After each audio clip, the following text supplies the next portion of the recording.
Hey everyone, how you doing? Oh, hang on a sec. Hello from me, your cruise director Tori, and in the background that is Biscuit, who's in charge of the bar this evening.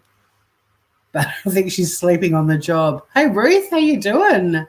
Kanga Blue, g'day. How are you, mate? How's everyone doing? Hello to everyone over in the world of the Facebook. A few people watching over there. Hey, Fiona, congratulations on the birth of your granddaughter. I just saw that on Facebook. We'll chat about that tomorrow, hopefully. Very exciting news for you, and what a fantastic name, too. It's gorgeous. So for those of you groovers on Facebook, you are welcome to hang out over there. If you want to come over to YouTube, just click the link that I put in chat before, and I'll pin the comment, in fact. Just realised I could do that. And, yeah, you are more than welcome to join us over in YouTube. The benefit of that is you can, well, I see the chat happening over on YouTube more because I'm using a platform called StreamYard, which allows me to broadcast to different platforms. But the beauty of over in StreamYard is if you wanted to come up and have a chat about the Ruby Princess saga, you're more than welcome to. But you can stay in Facebook land too. I do try to jump backwards and forwards.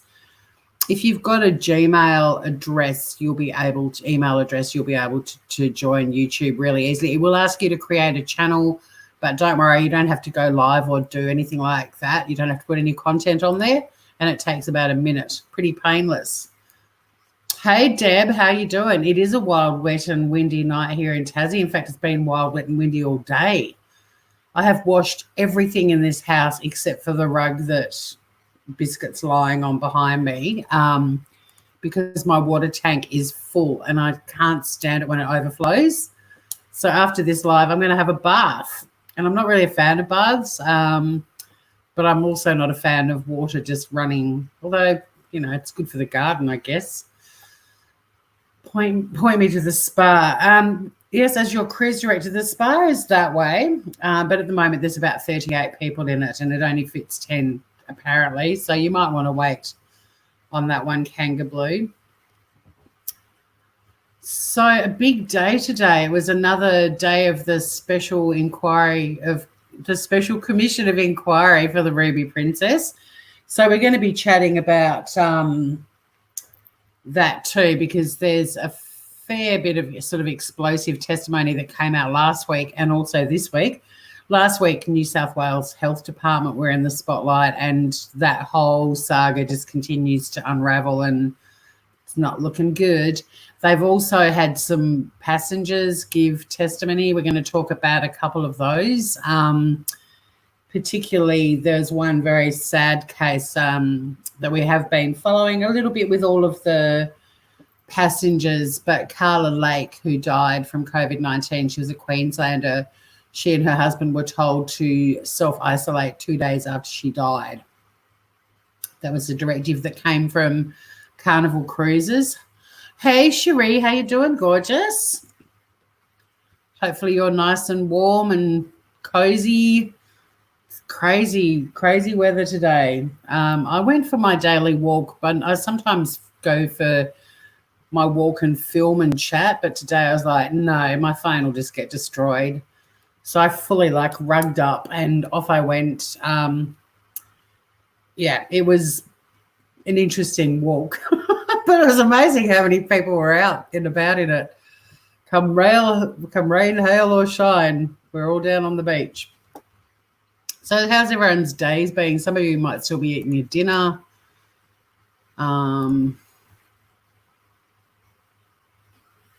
Hey, Maddie, over on Facebook land. You're welcome, Fiona. That's just such exciting news. Grandma.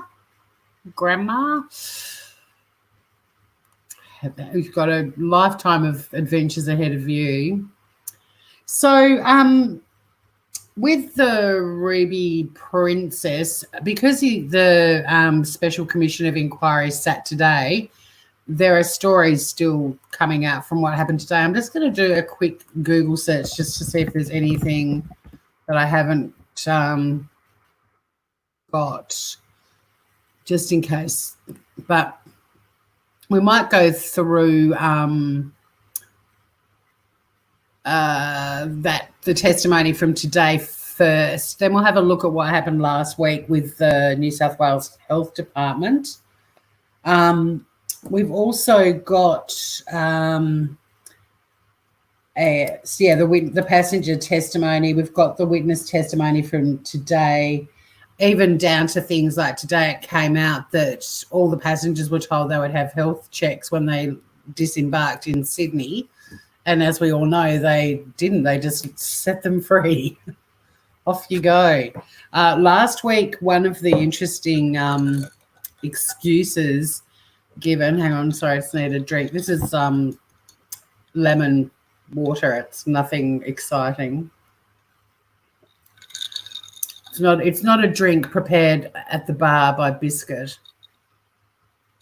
One of the things that the New South Wales Health Department said last week, sort of justifying the rapid disembarkation, was that a lot of the passengers had connecting flights to meet up with, and the passengers were like, that's just a crock of shit, because if there's delays, you just get bumped to a different flight. But yeah, that was one of the excuses given for the speedy disembarkation. And the more I listen to things coming out of the commission, you realise that they just wanted everyone to get the fuck off the ship and just for it not to be their problem anymore. But who is going to be found responsible? Also, a little bit topical as well. Shameful. I felt, Kanga Blue, it's heartbreaking, isn't it? So we will be chatting about that.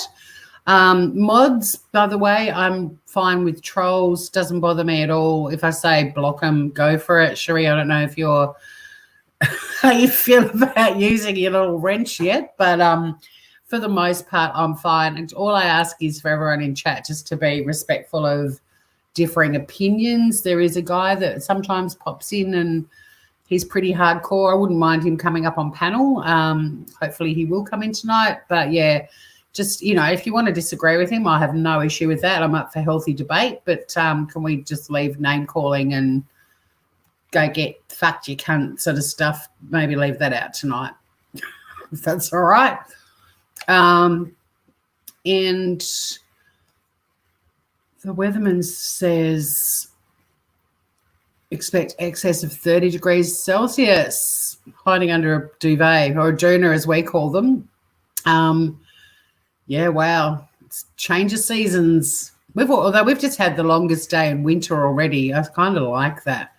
Sheree, you don't know how to. Well, when you have a look in chat on YouTube, you'll see next to people's names 3 little dots. And when you click on that, you get an option to report, remove, put the user in timeout, hide them on the channel.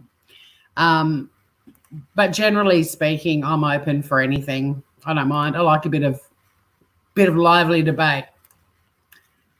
The whole thing is a cluster, no excuses. The entire planet was well aware of it by then, indeed. And back when, March the 19th, when the Ruby Princess disembarked in Sydney, they'd already had the prior cruise where people had been tested for COVID-19. The Diamond Princess saga was happening, and when the Johns Hopkins University started putting all the statistics for different countries around the world, and there would have only been back in March between 10 and 15 countries on the list. But there was also the Diamond Princess had its own row on the chart. It was considered one of the biggest clusters at the time. And that ship is owned by the same cruise line. So they were very well aware of it, The coronavirus, or COVID-19, was declared a global pandemic on March the 12th, while they were all poncing around they were probably poncing around in New Zealand around the 12th. But yeah, to sort of say that they had no idea is a big fat crock. But yeah, you probably won't need to use it, Cherie, but feel free to try it out on someone if you want to. I'm trying to see who in chat would handle being, any of them will handle being timed out for 300 seconds. But yeah, generally mods don't need to do anything in here because I'm kind of fine with trolls as well. Hope everyone's enjoying their dinner or their breakfast. Oh, hey, Lexi. And gosh, there's a few people watching from Facebook world. That little pinned link is to the YouTube channel that we're also broadcasting on if you want to join over there.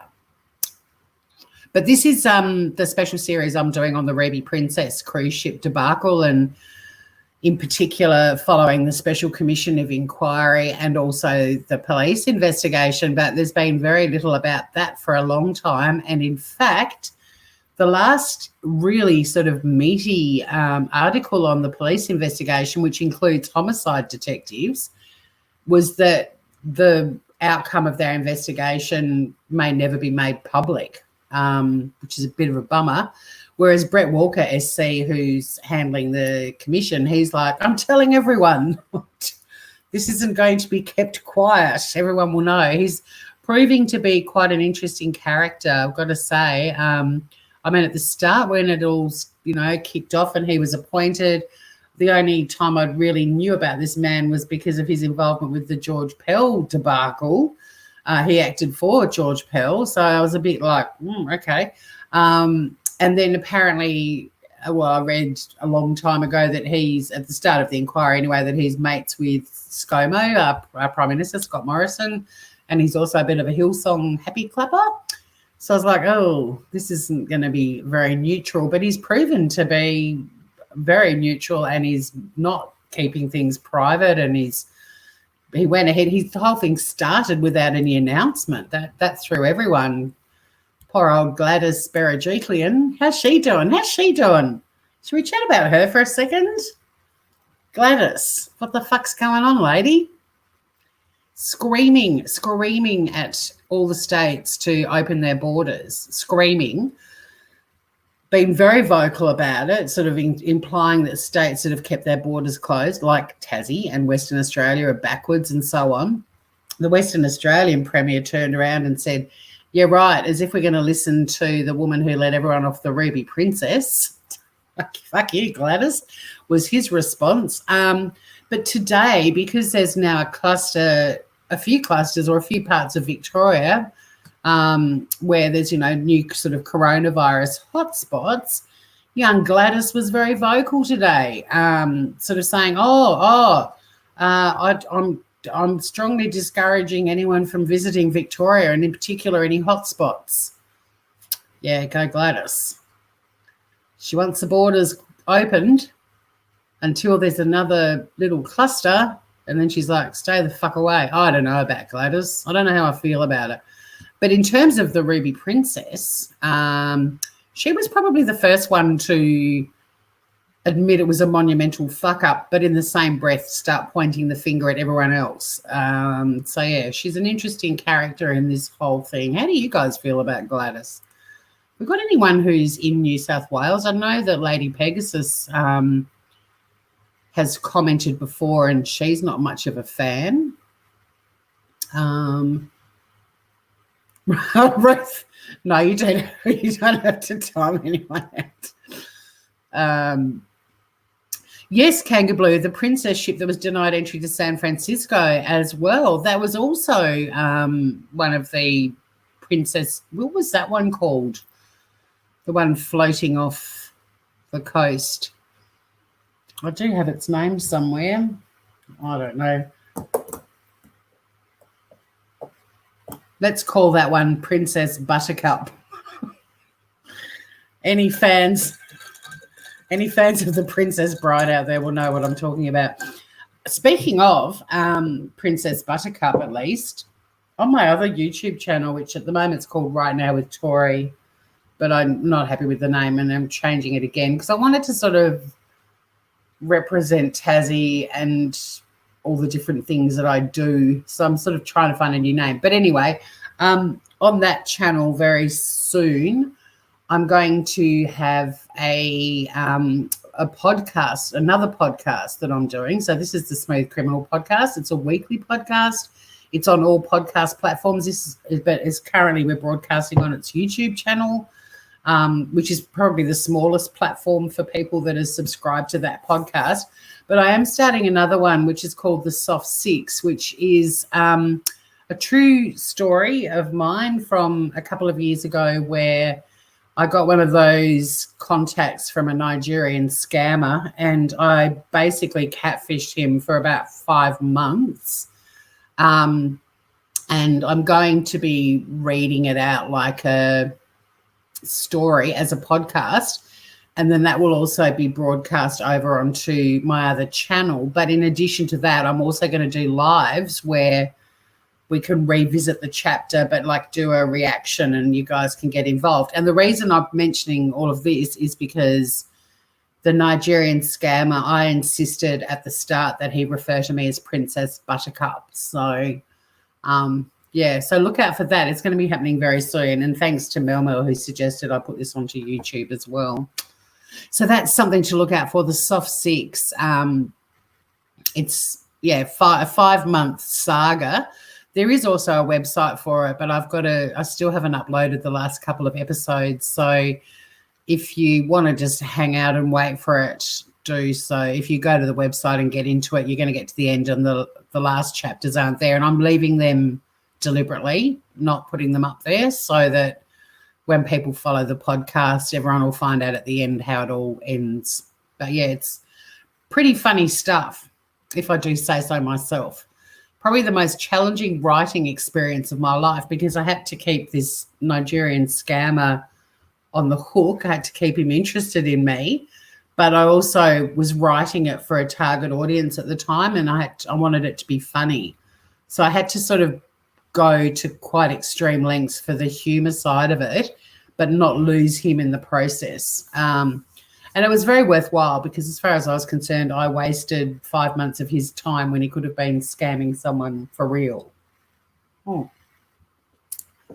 So, yeah, the Soft Six, be a little winter podcast to warm the cockles of your heart.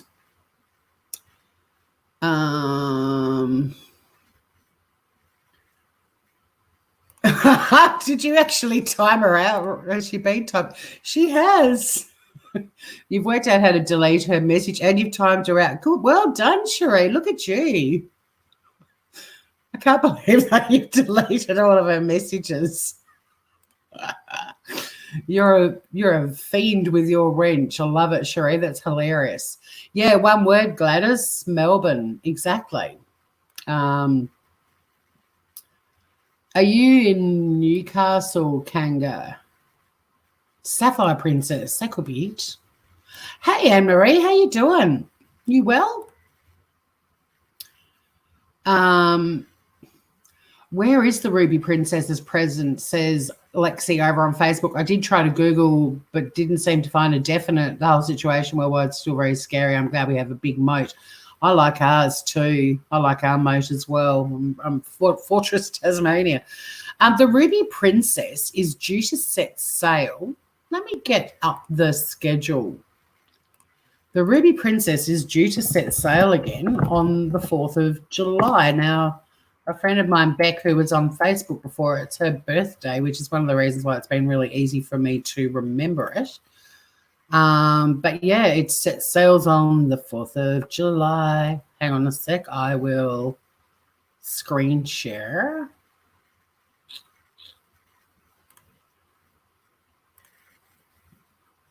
Let's do this. So yeah, they were flogging really cheap cruises. And hey, should we watch the video? Does that picture look familiar? I pinched it from then.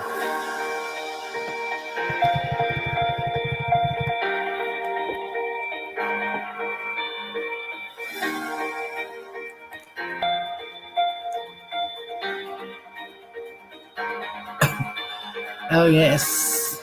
Oh, they were entertained. There was definitely something for everyone. Watch me get a strike for this, a copyright claim. Oh, look, it's Rob Floyd at the bar. Biscuits buddy. Doug. I wonder how many of these people still work on that.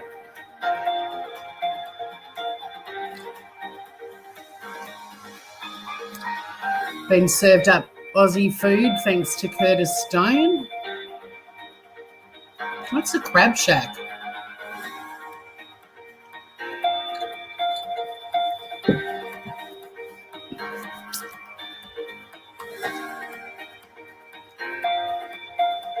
It's got the best wine bar at sea, not anymore.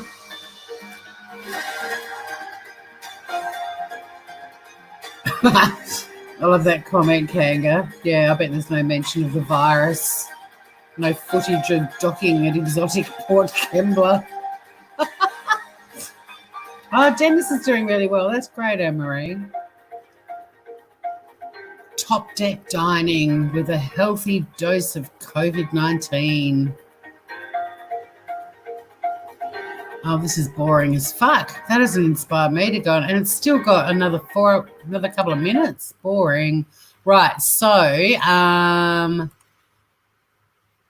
board a ship. Hey, check out all their ships. No, I don't want special offers. I'm just here to snoop. The Princess Fleet. Look at them all. The Enchanted Princess. There's a lot of princesses. I can't see any coronavirus princess. But yeah, where's their schedules?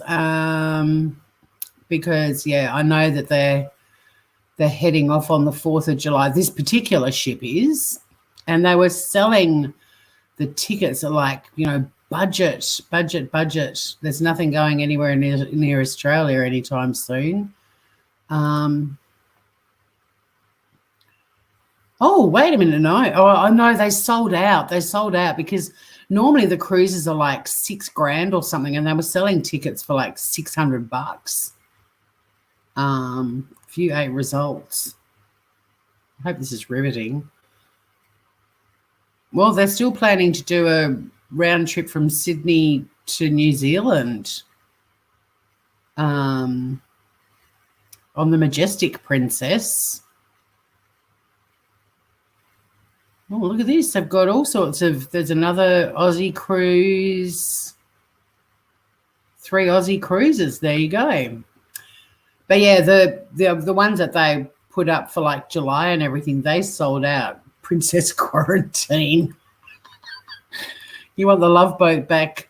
I think the Love Boat is it's a thing of the past. The Corona Princess Quarantine. Yeah, look, I mean, I'd never wanted to go. I know that a few people in chat have been on cruises before, but it's something that never really appealed to me, unless it was like a teeny weeny little one that just went to somewhere really obscure and you had no choice but to go on a cruise to get to it. Oh, hang on a sec. Biscuit, I'm not going to. She wants to go out and I'm not letting her out. She's sitting behind, like near her little door that lets her out into her enclosure on the deck. And it's like filthy cold out there and blowing a gale. No, and it's still bucketing down. Ain't no gopher and dock on that boat. Look, it's been in a complete monumental bores up, as we all know.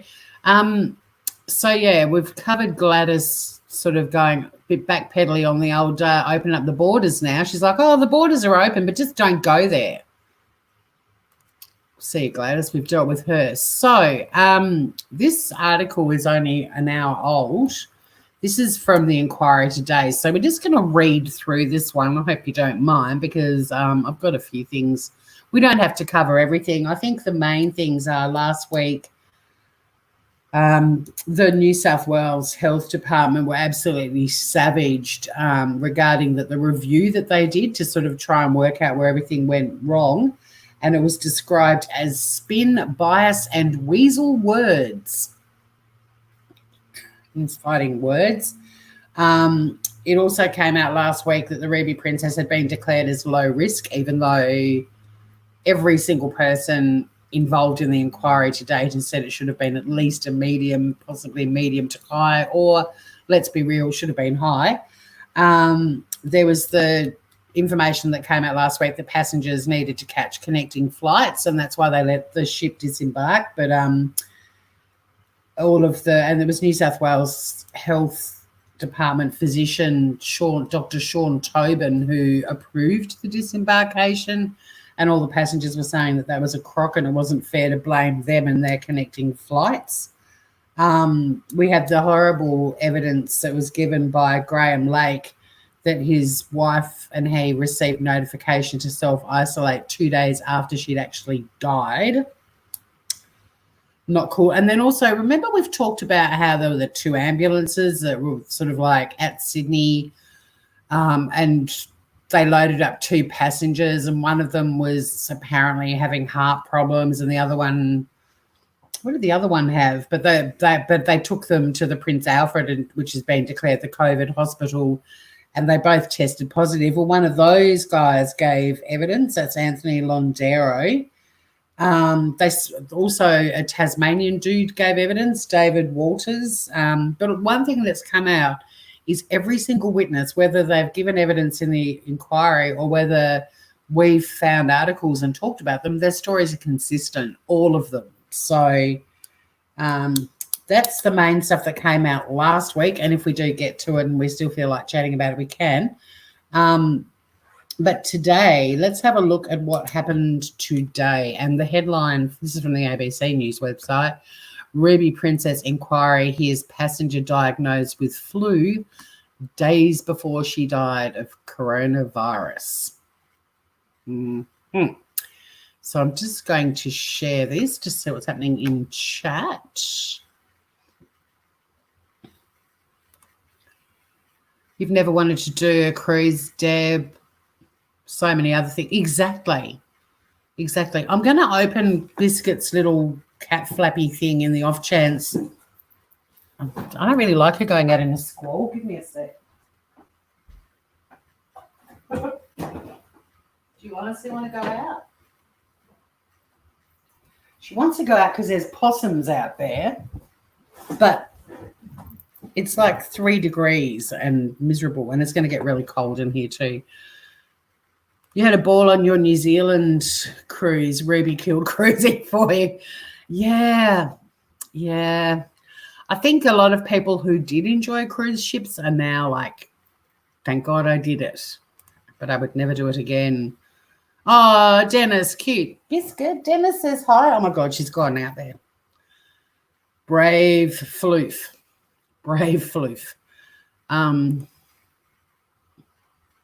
Gladys absolving herself of outbreak. Yeah, I think Gladys is just going to be on edge for the rest of the time she's premier, or at least until this inquiry's over. It'd have to be messing with your head a bit. And so far, the 2 players, in my opinion, that are looking like they're going to get the biggest you fucked up the mostest was the ship's doctor and the New South Wales Health Department. They're the 2 players that look like they're the most culpable at the moment. But I'm also expecting at the 11th hour that a third party is going to come into the scene that's just going to be bad news as well. I know the Border Force has still got a fair bit of explaining to do. I don't think the Commission's going to let that just slide, but they certainly haven't been grilled as extensively as the New South Wales Health Department. And then let's not forget the New South Wales Department of Agriculture. And then there's the federal government. And then, of course, there's the cruise liner. So it's an unraveling saga we're all enjoying, I guess is not the greatest word to use, but you know what I mean. It's kind of fascinating, right? Ruth, a small tug down fjords. Yeah, see, there you go. Right, Biscuit's back inside. I'm going to close her little thing because she's letting in like 2-degree air at the moment. You didn't like it out there. You didn't stay out there for very long. You should see the look on her face. Like she looks like her face is like, fuck, it's cold. And it's like, well, you wanted to go out there, you ning nong.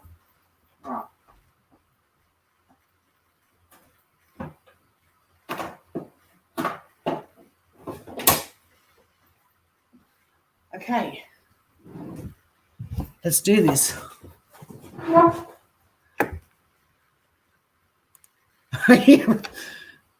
A small boat with Daniel Craig. Fair enough, Deb. Yeah, Cherie, the small tug. I kind of went there too. Time yourself out, Ruth. You could. Here. Just to... There you go, dolls. You should have a little wrenchy poo now. The only thing is you can't time each other out now. You've both got wrenches. But, yeah, you can try and time yourself out. There were people already positive on the preceding cruise. Correct. And, yep, they allowed people to board and be exposed. They did, and they kept it all very quiet. Bye-bye, Brad Hazard. Yes, indeed. Yes, indeed. Ultimately, New South Wales Health made the final call above all other stakeholders, granted it was from dodgy information. Correct. And that's where I think it's really interesting because the New South Wales Health Department did do some major fuck-ups. The dodgy information from the ship didn't help. I think the ship's doctor's in a fair spot of trouble as well. Ilse von Werthart or whatever her name is. I think she's in a bit of shit too. I want to get her name right. I still haven't done that chronology or, like put my notes into a sensible order. Ilse. Where is her name? She's Ilse von Wertzer or something like that. Wortsdorf. I found the notes eventually. Dr. Ilse von Wortsdorf. At the start, we were like, you rock Ilse, because she was like, no, everything was bad. Shouldn't have happened. And then she was like, oh, but I forgot to update the log. Yep. Minor oopsie. So, yeah, Ruth, you've got a wrench. I need wrenches from different time zones. I've got a few groovers sitting over on YouTube, Facebook too. Hi, people over in Facebook. Lexi says, I don't trust it's being cleaned properly. I think I'd have to burn and sink it to be satisfied. Well, look, I imagine it would have had to have been cleaned incredibly well, because they're setting sail on July the 4th, and the last thing they'll want is another outbreak. But you do have to wonder, I suppose. Although there's sort of mixed views now about the surfaces. The one thing I found really interesting is, of all the metallic surfaces that COVID-19 doesn't like, is copper. And I wonder if that's going to bring about, if these sorts of new coronavirus strains become the norm, they keep mutating, but we keep having this kind of extreme version of them. A hospital's going to start putting copper door handles and things everywhere, because apparently it gets onto copper and it carks it really quickly, and that would really piss it off, because the whole point of a virus is it wants to stay alive and grow and mutate. So yeah, copper, with all, when everyone was when we were all starting to go into self-isolation and stuff, I was thinking, whoever makes copper door handles is about to become very wealthy. Think about it. Anywho,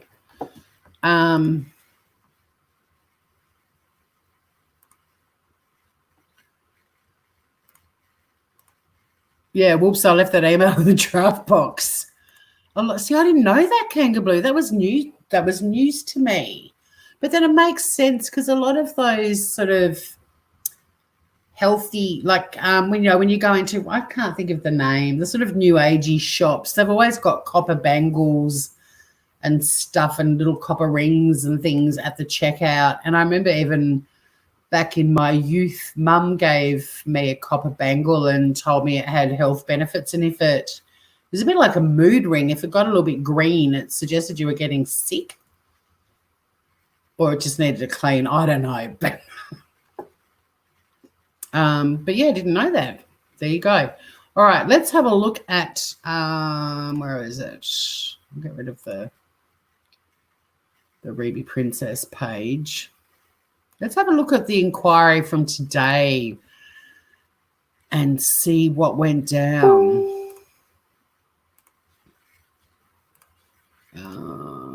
Here we go. Now, peeps, if anyone does join and they have a crack at me for using, copper bangles for arthritis, exactly. My mum used to say they were really good for you. It's going to take a swig of me beverage. I get thirsty during this. I think I drink my daily allowance of water, not allowance, but my daily water intake it's while I go live on YouTube. Okay, so this was, it says posted 34 minutes ago, but it'd be about an hour ago. Is that, hang on, I'll just unhighlight Kanga's comment. You always smell of nasty old potatoes if you wear copper. Wow, Ruth. That's a bad side effect. That's about as much as I can expand it. Okay, so here we go. A passenger on the ill-fated Ruby Princess cruise ship has claimed doctors on board diagnosed her friend with the flu just days before she tested positive to coronavirus and died in a Sydney hospital. The Ruby Princess inquiry has heard Josephine Roop repeatedly raise concerns about her friend's diagnosis with doctors on board. She told the inquiry medical staff assured her her friend Leslie Bacon only had the flu. Actually, I'm just going to write that name down because I've been trying to get all of the victims' names because I'm in the world of true crime, and I include this in true crime, but I think it's really important that victims are always acknowledged wherever possible. And if I do like a pre-recorded video, sorry, I've just got to get a tissue.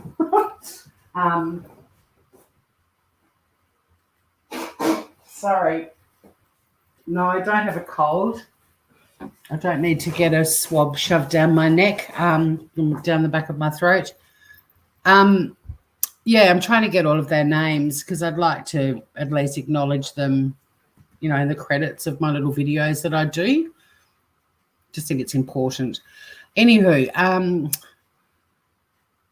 right, so back to Josephine giving evidence about her friend Leslie Bacon. Ms. Bacon died in the Royal Prince Alfred Hospital a few days after disembarking in March. Counsel assisting the inquiry, Richard Beasley, questioned Ms. Roop about what doctors had told her while on board. She told you that Mrs. Bacon had the flu, Mr. Beasley asked. Yes, the doctor said, it is only the flu, nothing to worry about. Okay, let's hold that thought. There's that friggin' doctor again. Hey, Ange, aloha, over on Facebooks. There's heaps of peeps on Facebook. I'm trying to scroll up. It only gives me the tiniest little window. Hi to everyone that's popped in over there. I've got no idea how many are watching. If you do want to click the link, you can come over to YouTube. And also, if anyone in YouTube would like to come up on the panel, you don't have to cam up except backstage so I can check that you're not a dude about to flash your wiener, because that shit happens on YouTube. But if anyone would like to join, let me know. I'm happy to put a link for StreamYard into the chat as well.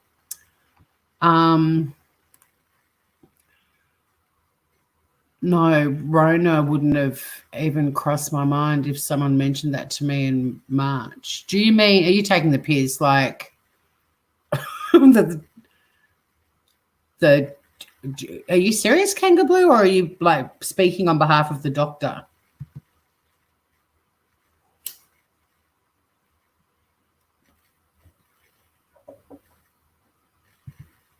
Just going to wait till I see what Kanga says about that. But yeah, they certainly knew. I mean, there were the COVID-19 cases on the previous cruise. Then they let that cruise disembark before they'd got all the results back, and they did a full-on clean. Like, one thing that all of the passengers on the Rekov cruise, they've all said how, like, heavily the ship smelt of disinfectant, and they were even told while they were all sort of hanging around on Circular Quay that the ship was being cleaned. I wonder if chat's a bit ahead in yeah, it would have been, yeah, so you're being sarcastical. I was hoping, well, I thought you were, but I just had to check. But yeah, it's ridiculous, isn't it? And they knew too, because there was testimony given in the inquiry that they had the COVID-19 tests, and the doctor's report commented on all of these people presenting with flu-like symptoms. Yeah, so let's keep reading.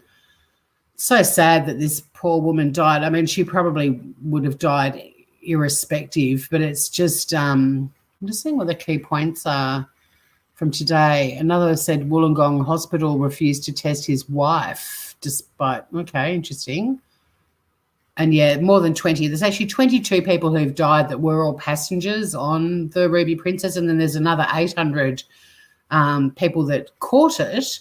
And then there's potentially other people that died that were in contact with people who'd been on the ship as well. So we'll never know the full extent, but they were pretty good at pinpointing the cluster in Tasmania. Had strong links to the Ruby Princess passengers. So that's why the contact tracing is sort of, I guess, when they put out that app and they were pushing it, it's for things like this, because it's easier to track where people have been. But I mean, the reality is everyone got off that ship and stood in Circular Quay, like our favourite witness who just potted around Circular Quay for 8 hours waiting for the driver to come and get her.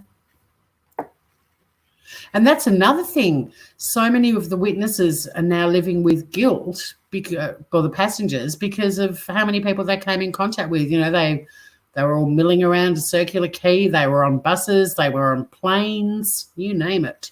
Okay. So, so back to Josephine Roop. I asked at least three times, she said. And each time you were told it was the flu, were you? Mr. Beasley asked. Yes, that's right. Ms. Roop said New South Wales Health never tested her for coronavirus despite having had close contact with Ms. Bacon. Oh, and there's a picture of Josephine Roop. Poor thing.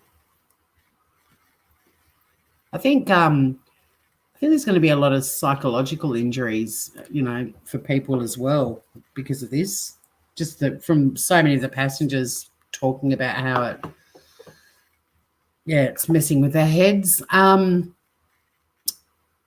More than 20 people who travelled on the Ruby Princess subsequently died after contracting coronavirus. Another passenger told the inquiry Wollongong Hospital refused to test his wife after she had close contact with a coronavirus case on board the ship. William Wright said he and his wife learned a friend they'd been travelling with tested positive to coronavirus after disembarking. Hey, look at that little headline. Queensland and WA are right to keep their borders closed, report finds. I hope that mentions Tassie too, and then the Victorian hotspots. Right, but when the couple went to Wollongong Hospital's COVID-19 clinic, nurses refused to test Ms. Wright because she had no symptoms. See, this is one thing that I'm really confused about. Like, a lot of people freaked out and went to hospitals to be tested, even though they hadn't come in contact with anyone that had it. And you could understand at the time, like way back, 6 months ago, 4 or 5 months ago, there weren't a lot of tests floating around. And if you hadn't been in touch or in contact with anyone that had it, it was a bit of a waste. But it's also been known from the start that there are asymptomatic carriers. So why are people that are in direct contact with COVID-19 patients not being tested? Anyway, moving along. Were they aware that both of you had been in close contact with the person who had tested positive, Mr. Beasley asked. I mentioned that to them and I was quite annoyed actually because my wife was booked in for breast surgery on the 3rd of April and I thought it would be the right thing to do. Yeah, we would think so. I agree with Mr. Wright. Both Mr. Wright and his wife were later diagnosed with coronavirus. In a statement, the Illawarra Shoalhaven Local Health District, the ISLHD, said, given the special commission was underway, it would not be appropriate for ISLHD to comment on the matter.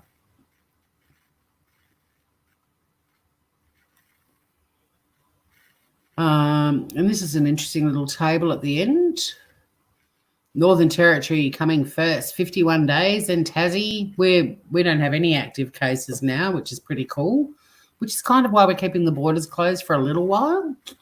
SA, it's been 27 days, ACT 15, Queensland 5, WA 1, and New South Wales and Vic are still getting them.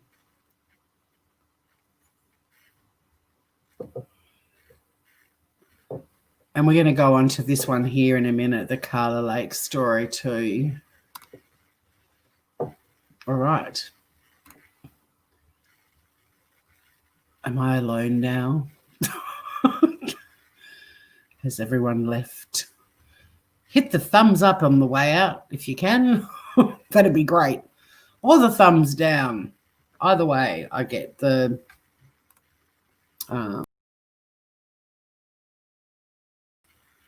Sorry, guys, I just kicked myself out of the stream. Very professional around these parts. Oh, thank you, Lexi. I just got a message she had to depart. That's okay. It's kind of a pop-in, hang out, have a chat.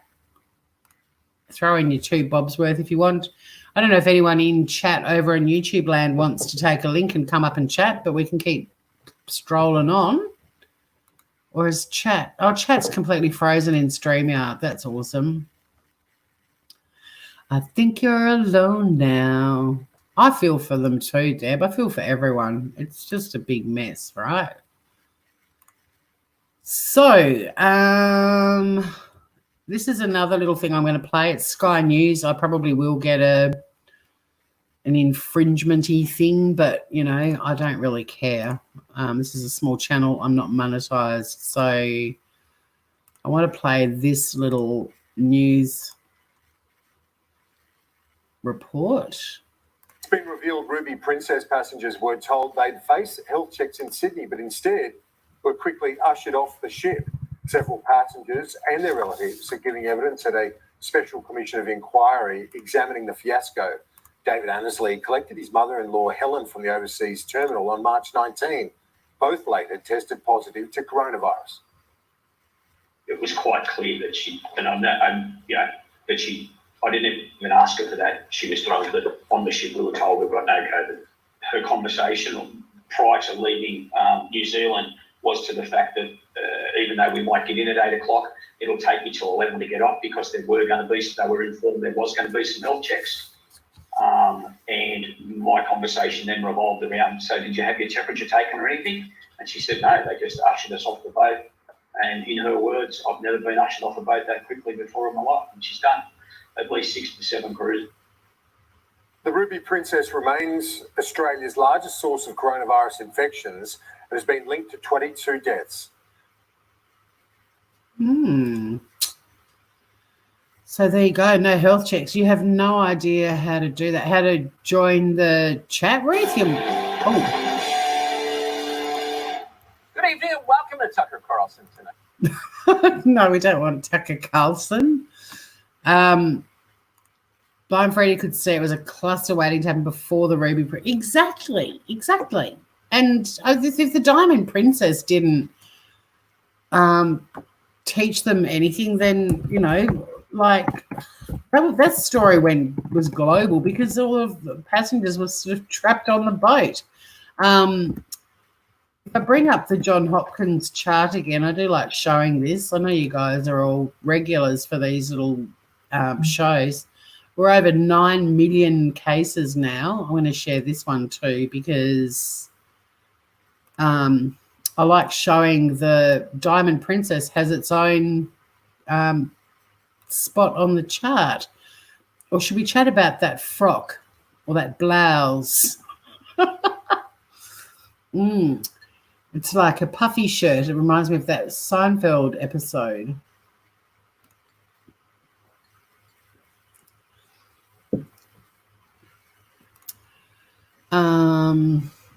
I just saw YouTube's chats ahead of StreamYard. How frustrating is that? Like StreamYard's the main platform I'm using. But what about the staff on board? On the boat, asks Deb. They must have been infected. Yeah, there are. There were quite a few crew members that were infected. It was horrible, and quite a lot of them were taken off the ship when it was in Port Kembla. They were taken off the ship and to Wollongong Hospital, and a lot of them were left on the ship as well. It was awful. I can't remember the exact figures, but it was in the 20s. But I think by the time it left Australia, yeah, I don't have that figure in front of me, unfortunately, but the number kept going up.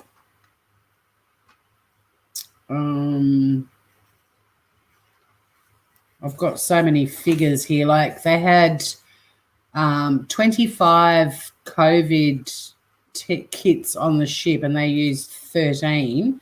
This was on the Rekov cruise. But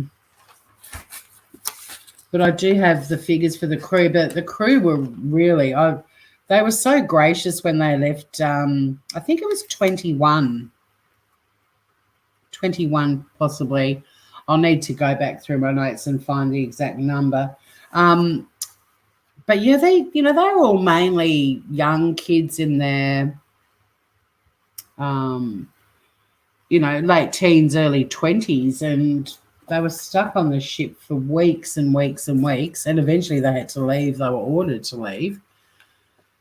It was incredible how gracious they were when they left, because it would have just been horrible. Ruffles and flowing, the blouse. Did any of them pass away? No, the current figure is 22 deaths, and they were all passengers, 20 within Australia and 2 from overseas. So, yeah, but, who's to say, like, how would we find that out now?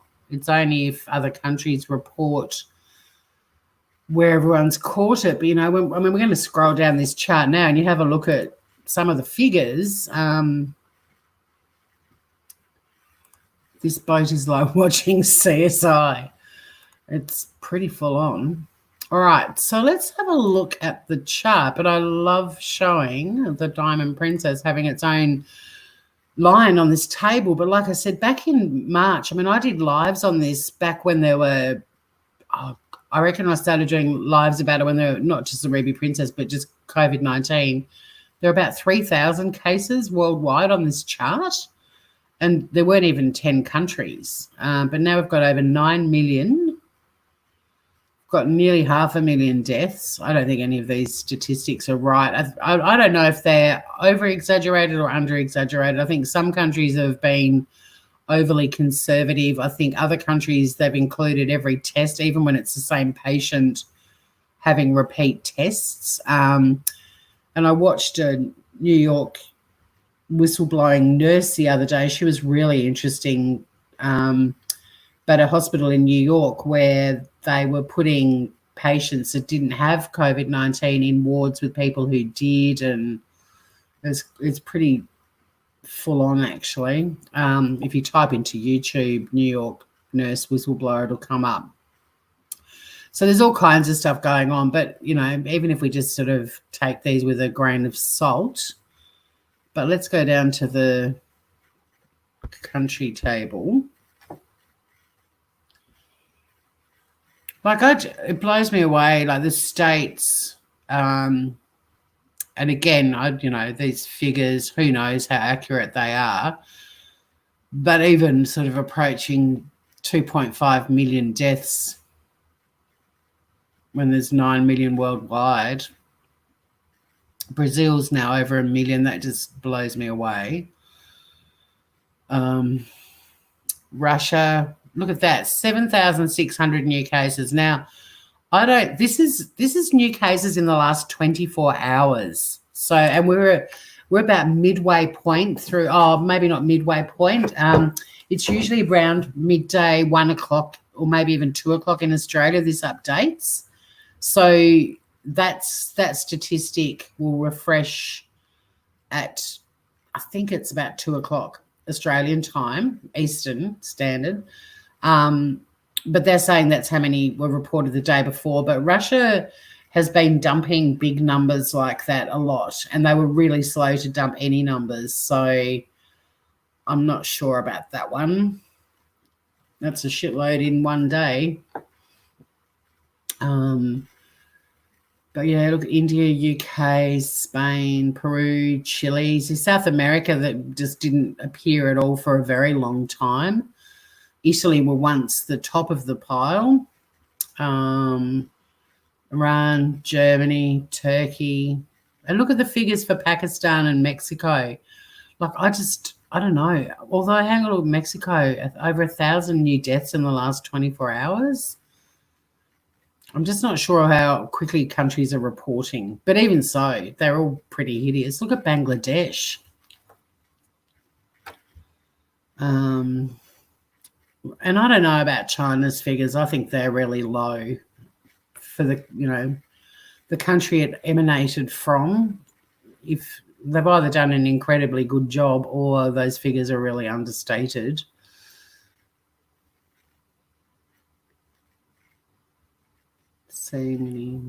Indonesia's copping a battering at the moment. Singapore's got some more new cases. Ukraine, Poland, Switzerland. But we keep scrolling down. And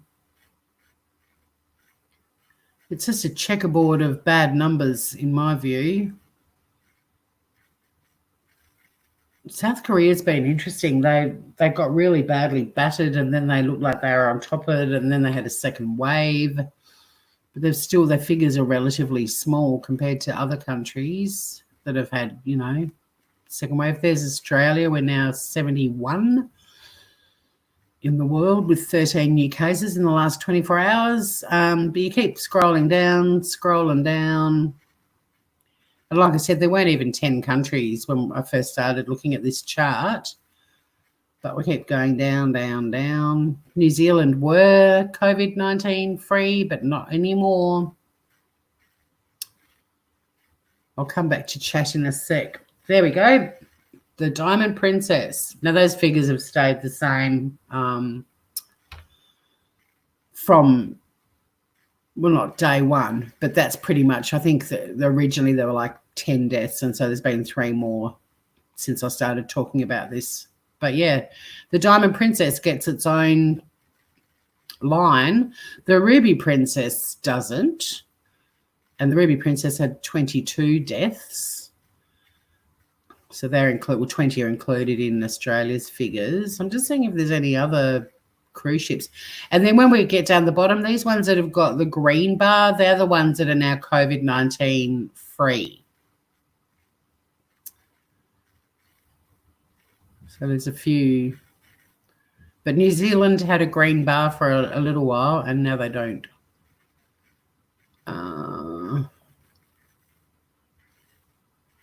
The MS Zaandam. Let's Google that. Another cruise ship. Named for the city of Zaandam, Netherlands, and it's owned and operated by the Holland America Line. So it's a Dutch cruise ship with its port of registry, Rotterdam. Another cruise ship on the list. So there you have it. There you have it, Groovers. I find it really interesting. Oh, did that scroll for you guys as well? Yeah, it should have. All right. I'll stop that. Can we list Tassie as another country? Hang on, I'm just going back up. I want to read all of the stuff I've missed in chat. Yeah, exactly. That staggering number of infections. Correct. But also with the infections, some of those figures are repeat tests because they're just that column is based on positive test results. So if I was diagnosed with COVID-19, they keep testing you till you put in a negative result.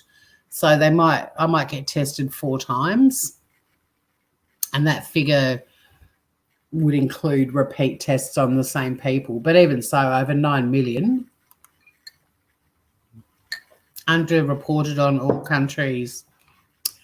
Yeah, I don't know. I think Australia's pretty much right, judging from what we've sort of, especially in Tassie. I mean, we haven't had a case now for a long time, but I think Australia's figures would be pretty accurate. But again, it does rely on people being tested. But yeah, I agree with you, Ruth. I think there's been a lot of underreporting. And maybe, they're saying America's overreported, but there were 2 COVID-19 deaths from the Ruby crew. There were? I didn't know that, Kanga. Oh, I'll have to look that up. I didn't know that. I knew there were positive results, but I didn't know there were 2 deaths. I'll look into that. Thank you. Ruby Princess Cruise number 1. I'll check that one out.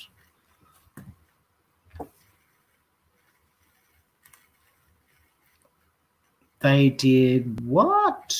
No idea what that was in relation to. Yeah, correct, Sheree. We never will know the true numbers. Absolutely not. But I do believe that there is a strain of the coronavirus floating around called COVID-19 that's not very fun. China is bullshit. The figures, I hope you're talking about. Some presidents feel that not testing reduces number. Yes. And also, I mean, you've got to remember, Boris Johnson, originally he was all about herd immunity, and then he got it. That didn't work out terribly well. And Sweden, well, let's go back and have a look at their figures, because Sweden took a very liberal approach, and it looked like it was working for quite a while. But then shit hit the fan big time. Sweden's in the top 20, I think, 25, with 56,000 cases and just over 5,000 deaths. Yeah, Sweden was quite kind of cruisy about the whole thing. And for a while there, it looked like it was working. They were sort of, I think, herd immunity of sorts. Scary listening to a person in Wuhan saying that if they stayed healthy, they got rewarded, and if any got ill, they all had problems. China blamed the citizens. Yeah, we could probably do a whole episode. We could do a series on it, but it's too risky to go there. I cannot tell you the number of people I've had to hide on the Facebook world for just blatant racist shit. I can't be bothered with it. I really can't. It's not the entire country's fault. And I love all the people that are saying, don't buy any Chinese products. Good luck buying anything that doesn't have something from China in it. Like if you drink diet drinks, diet Cokes and stuff like that, all the bits and pieces that are made that go into that drink are made in China. So, and there was also another thing that was flying around that really drove me batty, and I hid quite a few people because they kept sharing it, was a thing that said if you're at the supermarket, check where the product you're buying was made, and if it was from China, put it back on the shelf. Well, firstly, wasn't it a direction for all of us, social distancing and shopping, that if you picked something off the shelf, you pretty much bought it? Like, hello. So not only was it a kind of racist thing, but it was also completely going against what we were all told not to do. Like my local shop has a sign that says, don't touch it if you're not going to buy it. So yeah, great. Encourage people to touch things and put it back on the shelves. Honestly. I agree, Deb. We could be listed as a separate country. What have I missed? Oh, back with China, yeah. Yeah, it's pretty scary. Aren't we all glad we're not there? Yeah, the government's pretty scary stuff. I mean, the whistleblowers out of China and the whistleblowers in the States are the most interesting people to watch, I think. Gutsy people. Gutsy people. How's everyone doing over on Facebook?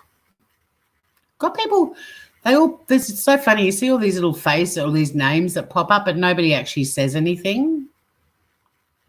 Or they just laugh. Hi, Facebook people. Yeah, most drugs are from China. They're all welcome to leave their drugs for me. Exactly. Like, I mean, what is that going to prove? Well, 20 fuckwit Australians see that GIF or that meme and go, yeah, that'll show them. And then they get into their car that's probably been made in China or has Chinese components, and they're probably wearing clothing that even if the clothing wasn't made there, the fabric probably was. And the houses have got all kinds of things that have come from there. It's just ridiculous. But it was also the whole let's pick things up and put it back on the shelves that pissed me off. Hey, the episode for Smooth Criminal this week is a special episode. It's a bit longer than normal. My episodes are usually about 10 to 12 minutes. But this one, I haven't recorded it yet, but I reckon it's going to be close to 20 minutes. And it's very relevant to what we're chatting about right now. So anyone who follows the podcast on your favorite podcast platforms, you can listen to it on YouTube as well. So don't forget to hit the like button and subscribe to my channel. And if you press the solid bell, you'll get notifications every time a new episode goes up. But it's every Wednesday. It gets uploaded at 7:30 in the morning my time, whenever I record it. But that's when I set it to be uploaded. But, yeah, this week's really, really topical.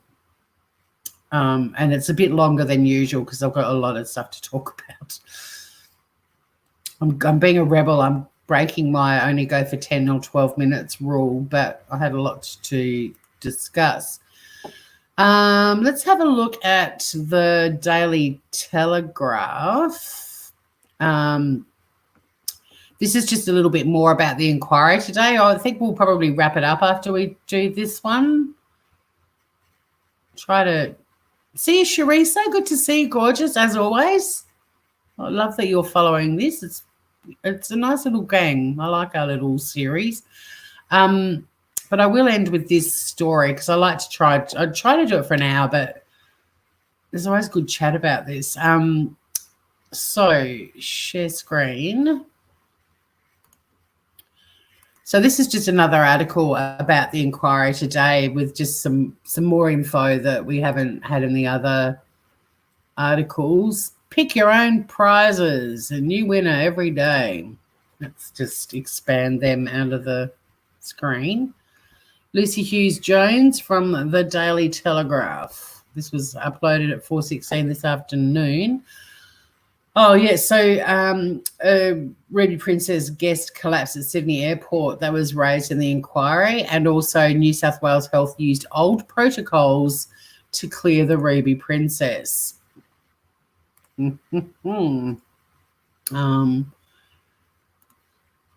Ruby Princess held a large St. Patrick's Day party 2 days before all cruise ship passengers were allowed to disembark in Sydney without proper coronavirus health checks, an inquiry heard.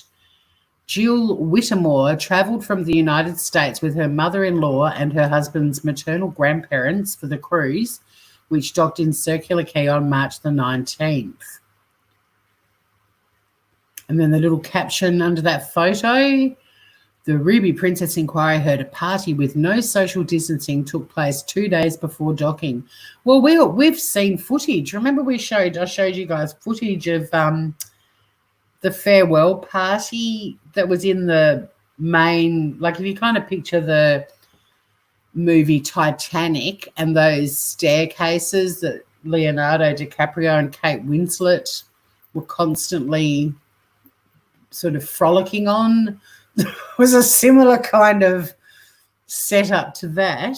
And they did the farewell thing from all the crew, poor crew, I feel so sorry for the crew, the night before they disembarked, and they sang Sweet Caroline with the lines, touching me, touching you, how ironic. So yeah, Whoopie-doo, not Whoopie-doo, but yeah, there was no social distancing, even when they got off the ship. The photos, remember the photos of all the people walking past the crew, the poor crew again, all lined up on an outer deck as all the passengers walked past, and they're all shaking hands and high-fiving, and yeah. The inquiry heard that after flying back to San Francisco, Ms. Whittemore and her travel companions soon became unwell, and the elderly couple succumbed to COVID-19. Oh. That's interesting. So is that two more? Because I don't have these names, and the names I've got, Paul and Shirley. Paul and Shirley were both admitted to hospital, and they died about a week later within a day of each other. Paul and Shirley. Paul and Shirley are not the two that are included in the 22. I'm going to have to look into this because Where are my notes? There's the private lawsuit. There's the group action that Shine Lawyers are conducting out of Australia. But there's also a private lawsuit from the guy who died from California. Yeah, there were two men from California, Stephen Lazarul, 76 of California, and Chung Chan, I think it is, 64 of California. Hang on, I'm just letting Biscuit out. She's yodeling. Should we go out, Morty? It's like a tempest out there. Are you sure?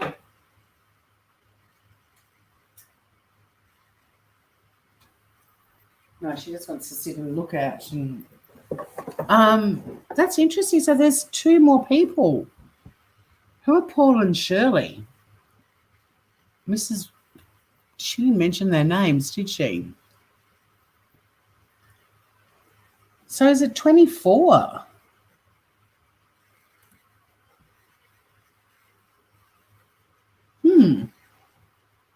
Paul and Shirley were both admitted to hospital and they died about a week later within a day of each other, counsel assisting Richard Beasley, SC, said. While giving evidence via video link from California, Mrs. Whittemore said that on March the 17th, one of the lounges inside the Ruby Princess was full of people for a party with an Irish band. People were sitting really close together, maybe 400 people were there, she said. The notorious liner has been linked to some 700 infections nationwide, more than 20 deaths and cluster outbreaks in northwest Tasmania and New Zealand. Yeah, New Zealand Napier was really hard hit. Mrs. Whittemore testified that after testing positive to the deadly disease, no health workers from the New South Wales or federal government ever asked her for her close contacts. Fellow passenger William Wright contracted COVID-19 on the liner, but doctors at Wollongong Hospital refused to test his wife. That's the one we were just chatting about before. They said, so this is this dude that we were chatting about before. So I'm just going to skip past him. No disrespect to Mr. Wright. They seemed to be reluctant to test me because I didn't have any significant symptoms. That's despite the fact that the couple had travelled with fellow guest and coronavirus survivor Henry Karpik, who almost died after being struck down with the disease and had to be placed into an induced coma. After breathing through a ventilator for 6 weeks, Mr. Karpik beat the virus, but he's still undergoing rehabilitation, the inquiry heard. He was lucky to be alive, Mr. Wright said. He's on a walker and he was a fit man. He's still got a long way to go, I think. Mrs. Wright ultimately secured a coronavirus swab, which came back positive, but New South Wales Health refused to provide assistance in obtaining another test to confirm she no longer had the dangerous virus ahead of her surgery, the inquiry heard. First-time cruise ship traveller, don't think Andrew Saunders will be going on another cruise for a long time. He spent 4 days in an Adelaide intensive care unit after he and his wife Joan were hospitalised with COVID-19. I had a cannula put in my arm so I could be drip fed. Luckily, whatever they did paid off, he told the inquiry. The South Australian couple said they were surprised when a Ruby Princess crew member refused 2 people permission to dine at an onboard restaurant during the voyage after checking their names against the ship's database. The 2 passengers weren't wearing masks and a female worker told them, "No, you can't eat here. You can only have room service." This is juicy. Oh, cool. Thanks for that link, Kanga. I will check that out.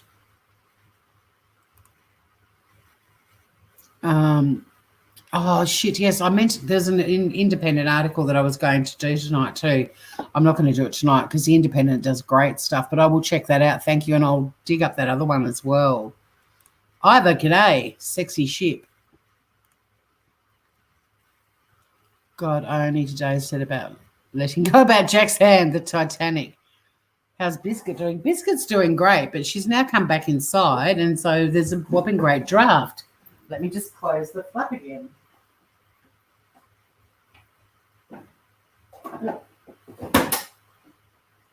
She's in. She's out. She's in. She's out. It's one of those cat flaps which has got a flap, but I took it out during the summer because she couldn't work out how to get. I can't remember if she couldn't work out how to get back inside, or it was just the magnet on it was too strong because it's actually for a dog. So I've just got like the secure screen that you slide in. So I get up and down, up and down. She's only doing it because she wants me to stop being live on the YouTubes and the Facebooks. The New South Wales government does have a lot to answer for, Deb. You are right. Let's keep going through this article. But thanks for that link, because I will check that out for sure, Kanga. And, yeah, I've got a bookmark. I completely forgot about it. I bookmarked about 6 web pages last week, and there was another article on The Independent that was really interesting as well. Anywho, back to these. But Paul and Shirley. That's news. So technically speaking, we could be saying there's actually 24 deaths now linked. Why haven't they added them to the statistic? I've got to find out about Paul and Shirley. I didn't work with him, but the radio station where I worked before I worked there was a guy called Paul Shirley. So they're easy names to remember, but yeah, I didn't know about them, and they're not included in the 22. Interesting.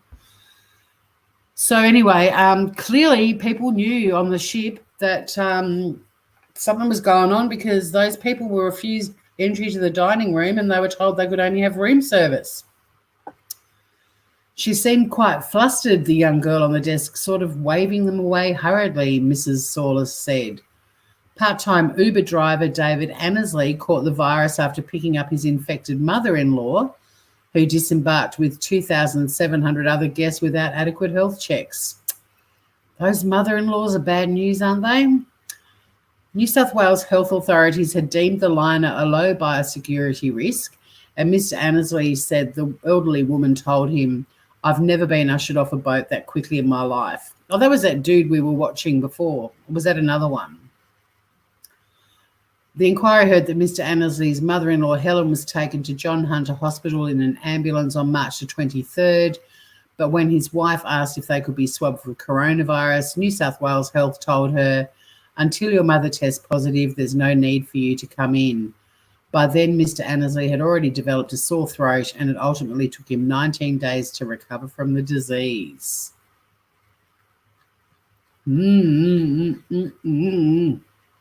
It's all happening, guys.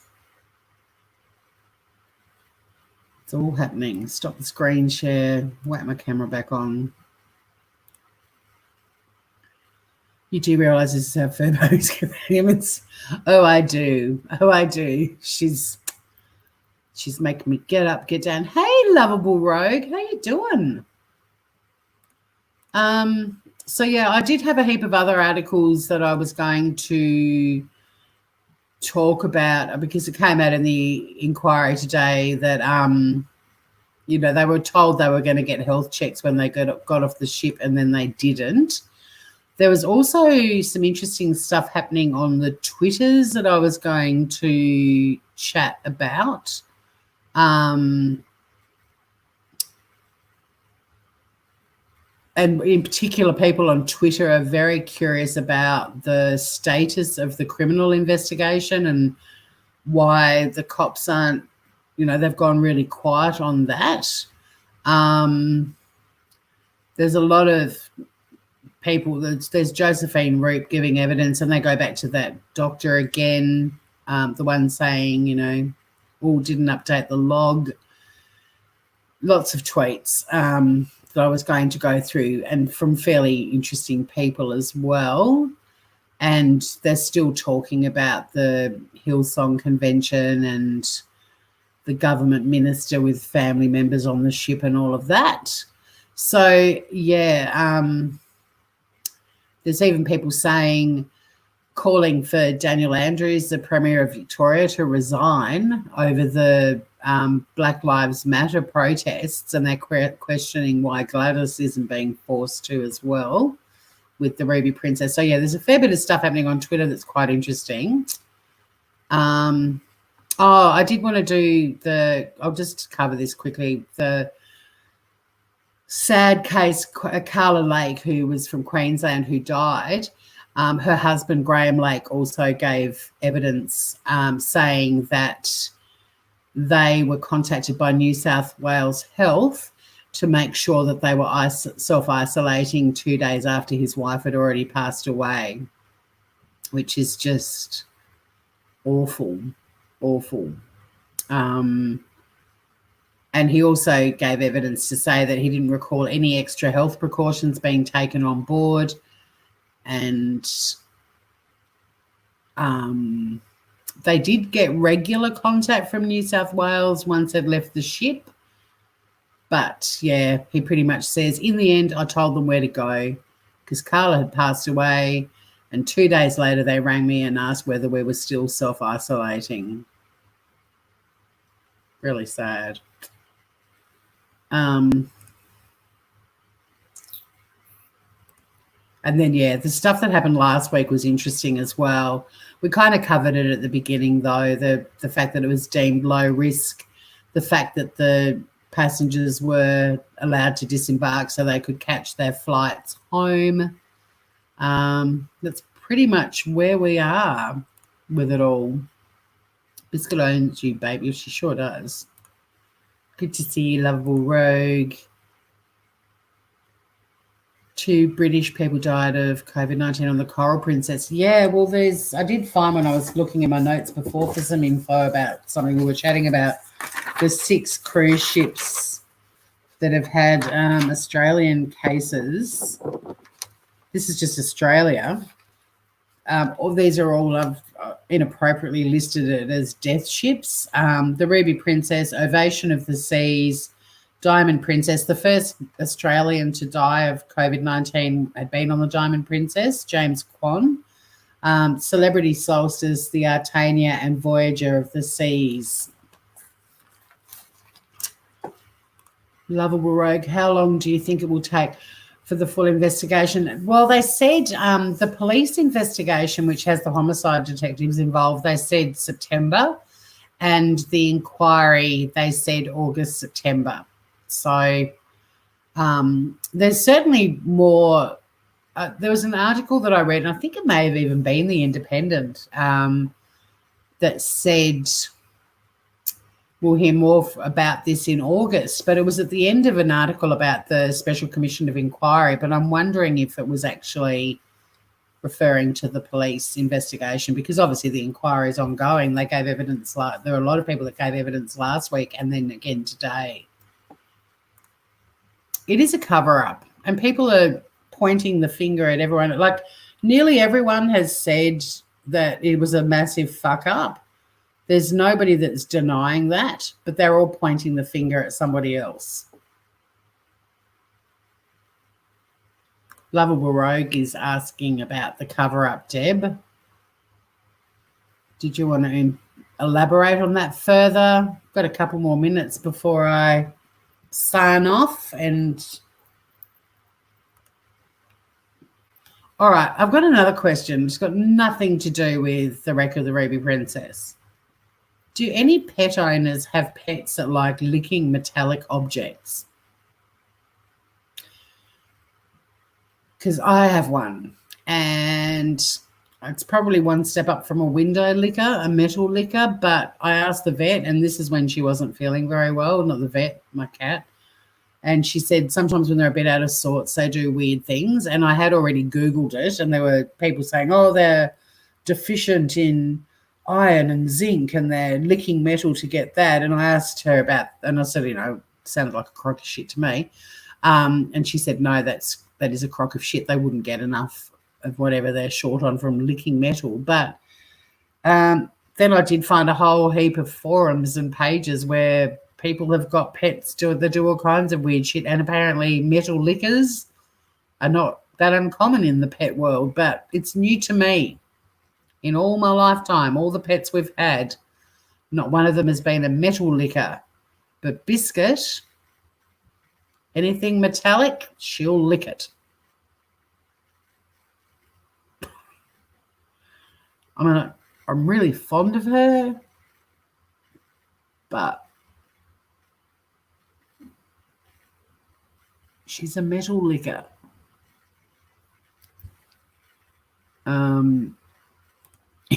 Your pet is a window licker. I'll see if anyone on Facebook's commenting about. Hey, Christina, big birthday week for you and Eddie. Happy belated birthday. Well, I've wished you happy birthdays, but hope your birthday celebrations are still going. All right, so we've got a window licking pet. Kanga Blue, my dog used to lick carpet. It was a corn allergy.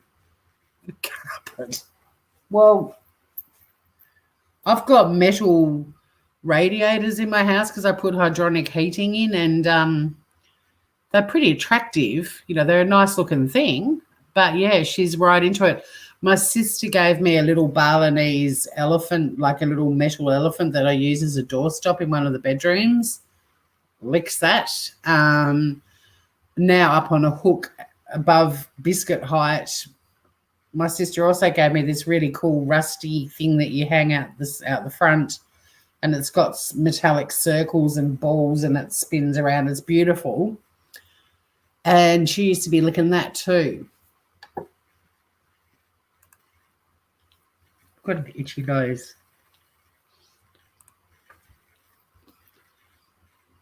Give her grass. She's got cat grass. And she goes out on the deck during the day. She's got 2 things of cat grass, and she also eats another grass that's growing out of a pot. I think she just loves, she licks her bowl clean. She's brilliant for that because she's on so much fucking medication now for the rest of her life because she's got ongoing health issues.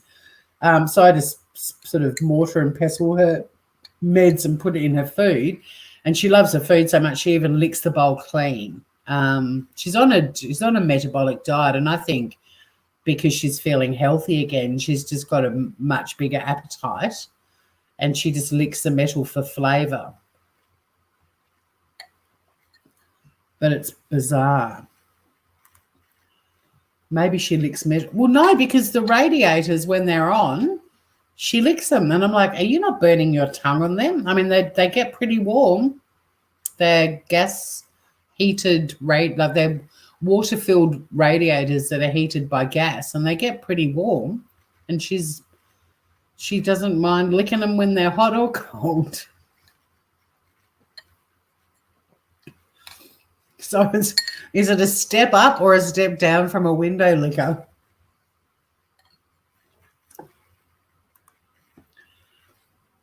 She has a thing for you. Well, she certainly has a thing for things my sister's given me. We're too old to be growing grass in a pot. Oh, my God, I gave her catnip the other night for the first time in ages, and she was off her fucking tits. It was hilarious. And then I tried to get her to have a bit more before I took her to the vet because she's like full on anxious and loses her shit at the vet. But even stoned off her tits, she was still. So they had to sedate her. Tori, lazy mare, getting your cat to wash her dish. She's so funny, though, because she'll lick the bowl clean. And I wash 2 bowls a day for her. She gets fresh bowls for breakfast and dinner because I figure I wouldn't like my dinner served in the bowl I had my breakfast in. And, we're a bit culinary in this house. But if she's hovering around after breakfast and I'm when I'm making lunch, if I give her dental treats and put them in the same bowl, she just looks at me with total disgust after she's licked the bowl clean 6 hours earlier. So I just get rid of the bowl now and I just put them on the little mat where her food is, and she just eats off the mat. Tangy taste. Well, it tastes of something. But I'm glad, that it's not like back in the olden days when we had lead paint on things, because she'd be really unwell now. Maybe we should try catnip. Catnip's great, but you can't give it to them too close together because her godmother gave her a catnip toy, Drug Bunny, its name is.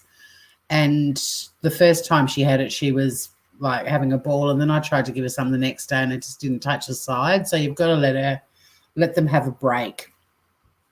But yeah, the other night she was a delight. She was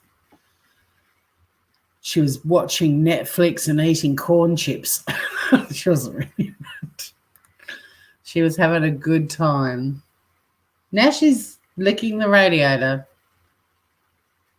What's that all about, kiddo?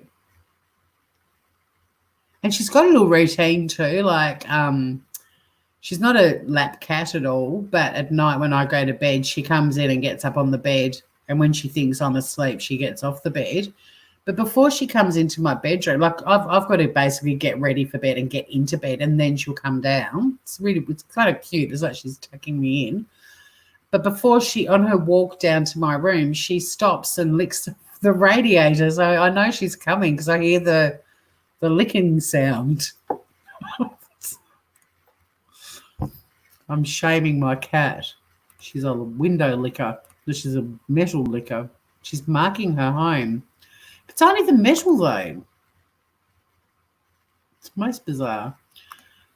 There's a little treat at the end of my update on the Ruby Princess. Does anyone have any questions? I'll sign up like in a few minutes if anyone's got any questions. I am going to look into Paul and Shirley because I don't understand if that article very much said that they were on the ship and they got it from the ship and they both died. So why aren't they included in the list of victims? Because if that's the truth, then there's 24 deaths, not 22. I need to find out Jill Whittemore from the US. I need to go through her testimony in a bit more detail because they were her mates.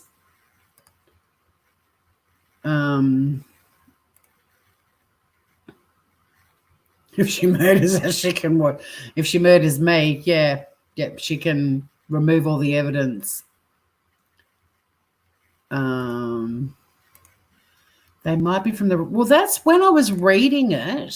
I closed out of it. Bugger, that's right. Did I? Yeah, that's okay. I'll grab it from the history. No, I double checked it because I did check the dates, and they were definitely on the March the 19th cruise. You want to do your own digging now? Yeah, there's so many fantastic sources. I mean, the Independent is definitely, which Kanga mentioned earlier, is a ripper. I've found a lot of good stuff on there. But it's worth reading all of them because there's sort of bits of information that come out of all of them. And, I mean, a lot of it at the moment is just quoting testimony, so it's not really false reporting, and usually that's repeated in other articles. But some of them some of the, I hate to say it, but some of the tackier online news bulletins, they do tend to I don't know, they're sensational, aren't they? So they like things like there was a St. Patrick's Day party and all that kind of stuff. I kind of like it because you can piece together what was happening on the ship and so on. There goes Biscuit. See, she's back at her little flap. So on that note, thank you for hanging out. A lady from the previous cruise died March the 18th. Yeah, Kanga, I'm getting onto that. As soon as I get off here, I'm going to click that link. I wonder if I can still see it in chat.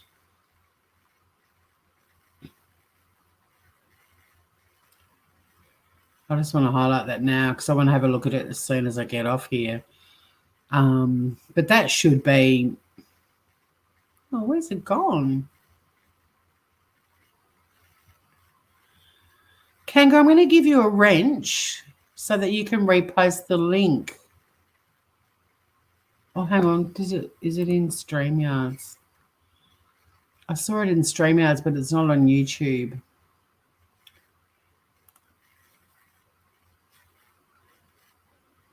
Ruby Princess, a timeline of fatality.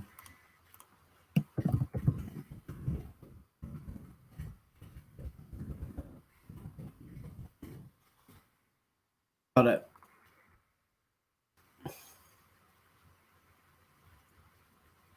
Oh, so it's from April.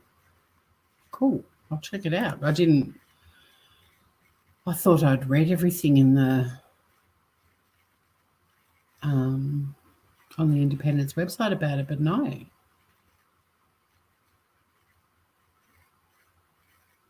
So, well, even the 16th of February,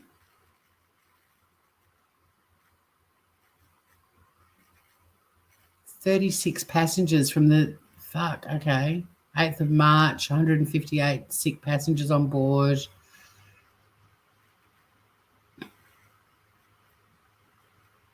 Thanks for that. I'll check it out. I'm going to give you a wrench anyway, Kanga, too. I'll just go back to YouTube. There you go, Gorge. You got a wrench. Use it wisely.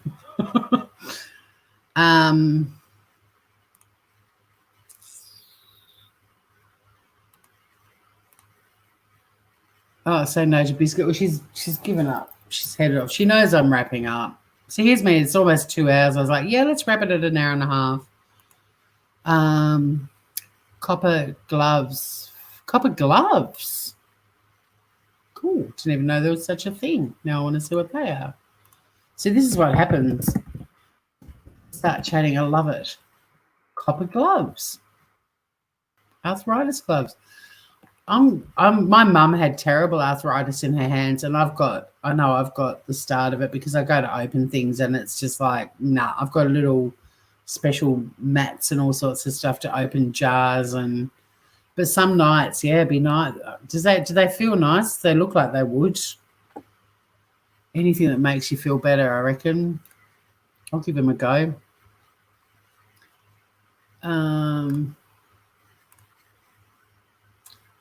Thank you, Kanga. Yeah, it is interesting. And oh no, Mel. I'll hang around, Mel. I'm not going to sign off. I'm going to wait. Email smoothcriminalchannel@gmail.com. But I've got that article now from the Independent. Thank you for that, Kanga Blue.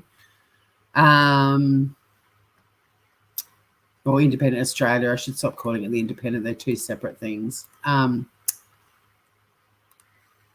yeah, I'll hang around. We're talking arthritis gloves. We're talking all the things, Mel.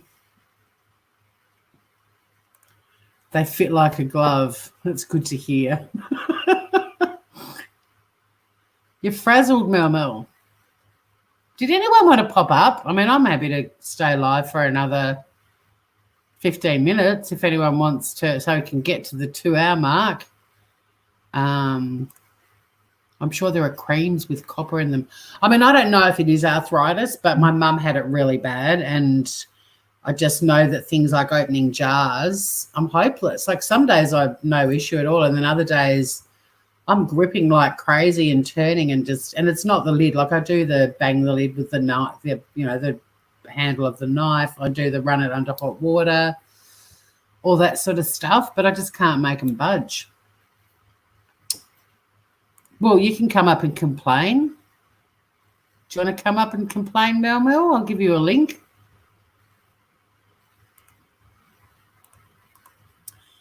Come and complain because I've been talking for nearly 2 hours and there you go, dolls. Have that. Come and have a chat because, yeah, I always feel like, just talking on my own for a couple of hours. It's nice to have someone join. Come and complain. Anyone else can come and complain too. If you've got shit to complain about, bring it on.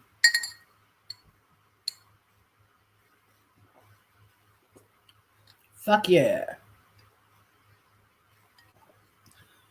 I do wonder sometimes if there are any people that are following the Ruby Princess, the wreck of the Ruby Princess, that watch it later, there's always like these little things on the end that have got nothing to do with it, and it's great. G'day. A bit of freaking warning would have been good story, thanks. I look like Scrooge McDuck. Whew. They look fine, dolls. What happened to your weekend gig? Huh?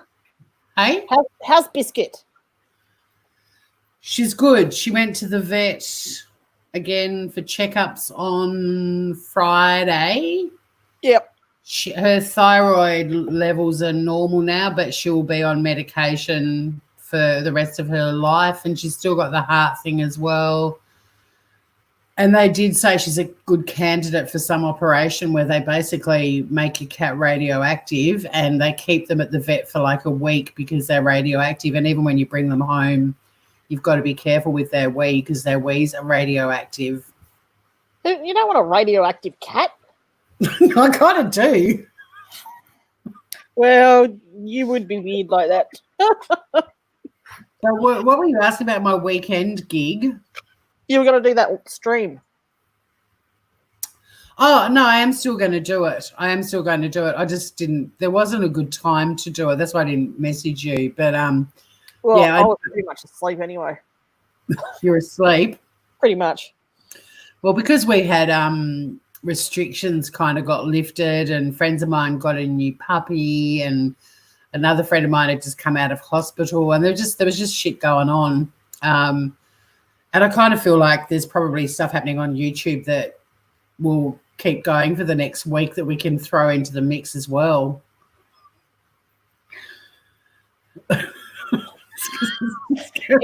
On zombie mode. But I've started playing a game. I've got a new game. I got a new game. You tell me yours first. Right. So I start out on whoever's like I find what? Lovable Rogue said Chernobyl pussy. Hey, Morgan. Oh, Morgan, fancy seeing you here. Hush your bye, baby, on the treetop. She's trying to go to sleep. Right. When the wind blows. Lovable Rogue says bang a jar on the side of a cupboard before you try and open it works. No, I love my cupboards too much. I bang mine on the bench. I just use a knife, like not the knife bit of the knife, the handle bit, metal, and just bang, bang, bang. Or Can you hear this? Huh? It's so windy here. Well, we've got wind, rain, and like no degrees at all. Oh, you got no degrees. Well, I've still got some degrees. I think we might have a degree or 3 or something, but let me have a look. I got about 20, I think. We're getting flood warnings. I just picked up my phone and there's a flood warning there's a flood warning for Coal River. That's not far from me. Well, it's not going to fuck me up. But let me see what the forecast says. Girl, you have lost some weight. Serious. Me? Well, who else am I looking at? Hi, Tori. No, I'm talking to Biscuit. I've actually put a bit on. I've got a bit of a gut count because I kind of went low carb. It says it's 13 degrees, but maybe you should just stay inside tonight. Only assholes like rain. Oh, fancy weatherman. Mm-hmm. Yeah. I love it. What the forecast? It's hilarious. And if you don't like that one, you can refresh it. What a wet fucking nightmare.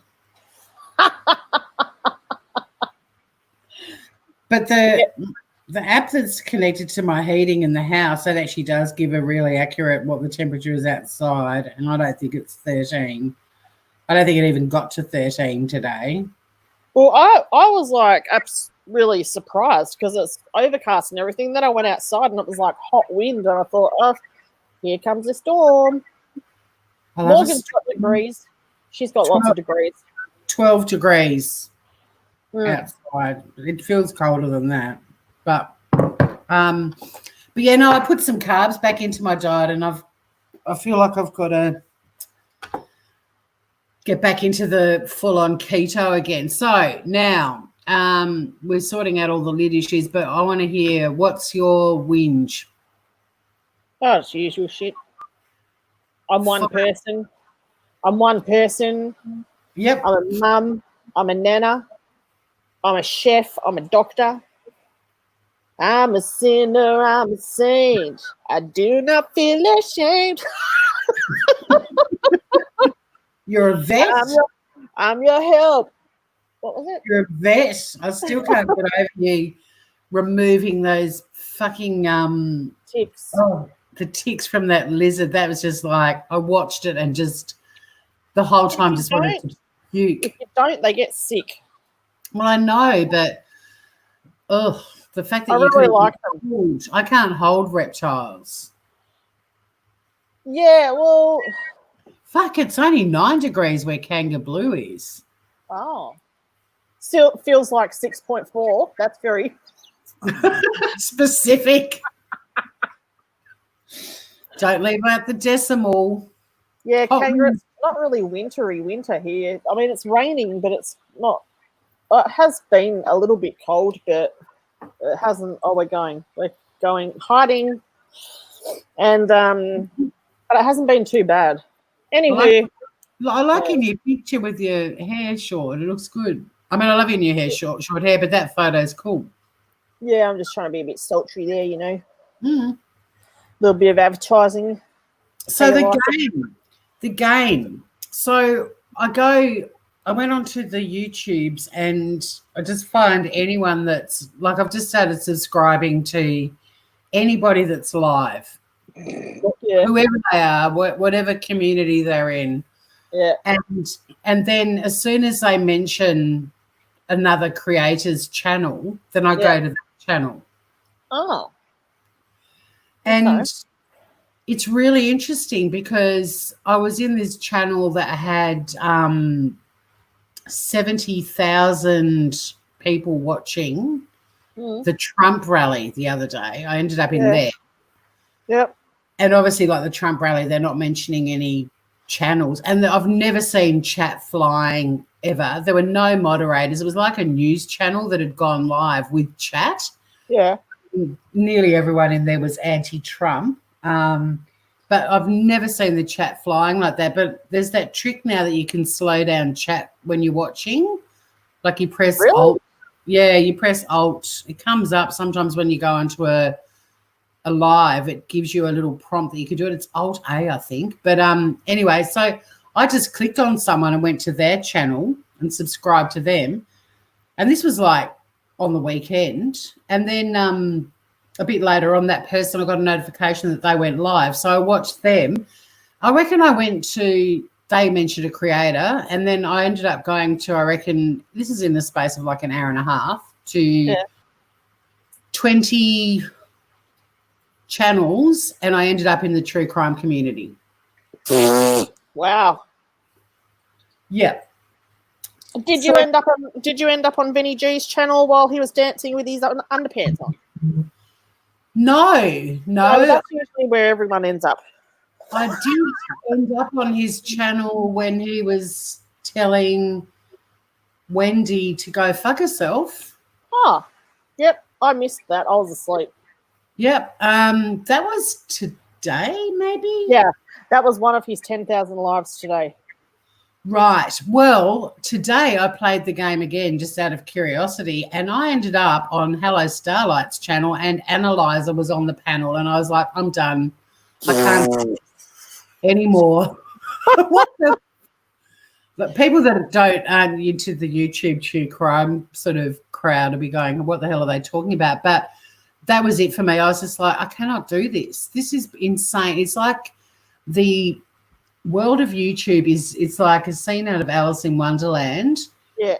And so every time a creator mentions anyone, I'm like, right, I'm going to that channel. And I ended up on Hello Starlight, and she had Analyzer on the panel. Why? And I don't know. That was it. I was like, I can't do this. Okay. Well, I've been doing something similar, except I've just been a complete panel whore. And whenever I go up on panel, I completely change the topic from drama to anything else, and it works every time.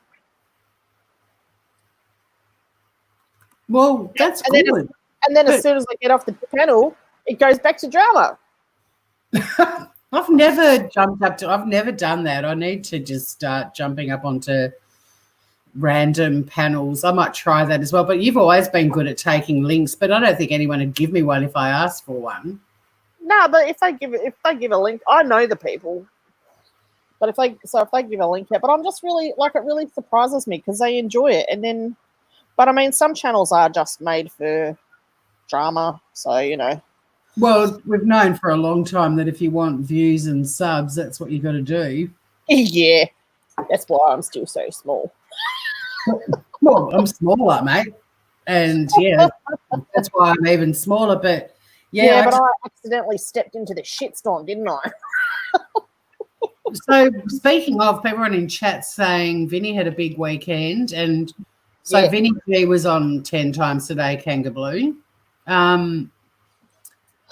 Lovable Rogue, how appropriate is she's called Pandora now? You were on Analyzer's, I know Pandora's box. I can't believe it. She's gone from Analyzer, which got shortened to Anal, and now she's Pandora's box. I go in there sometimes and say hello. I like to check how everyone is.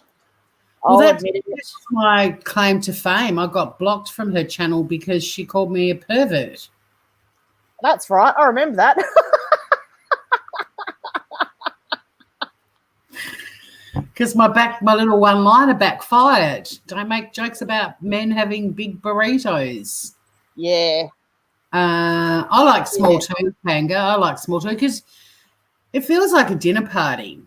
Yeah. You know, and when I was watching the Trump rally, and I didn't watch it for long. I mean, I did watch long enough for the camera to pan out, and most of the stadium was empty. That cracked me up. But I also was laughing because at the same time a news story broke that 12 of the people that was setting up the Trump rally have all tested positive for COVID-19. Wow. I was like, well, that's one way to spread a virus. I just heard that heard Trump say that a whole pile of teenagers had booked out all the tickets and they're not showing up. So that's why there was no one there. Yeah, right. So nice theory. Yes, Morgan, I was called a pervert. she is, you know. No worse or better than me. There's a guy that used to be, I don't know if he is around because he came into my chat on the beach the other day. So there was a guy that used to be in a few of the true crime channels, and all the girls went a bit gushy over him because his photo was he's quite a nice looking guy. Sort of very white? Smooth. Hey? Is he white? Yes, Ted RX. But I noticed all these chicks going a bit nutty over Ted RX. Huh. So he kind of stood out because all these girls were a bit thirsty and flirting because, you know, there's not many dudes on the YouTubes. Not out anyway. No, but I must have made a few jokes or something, and then he ended up subscribing to me. And then the day before I got called a pervert was the show that Analyzer did where she got a phone call and took off, and she was still live streaming, and she had Glow, her friend Glow, and some other dude. I remember that. And they fell asleep. They both fell asleep. So I went in because everyone was the talk of the tube. So I went in there and everyone, it was so funny, people just trying to work out how to call these two to let them know that they were being streamed live snoring.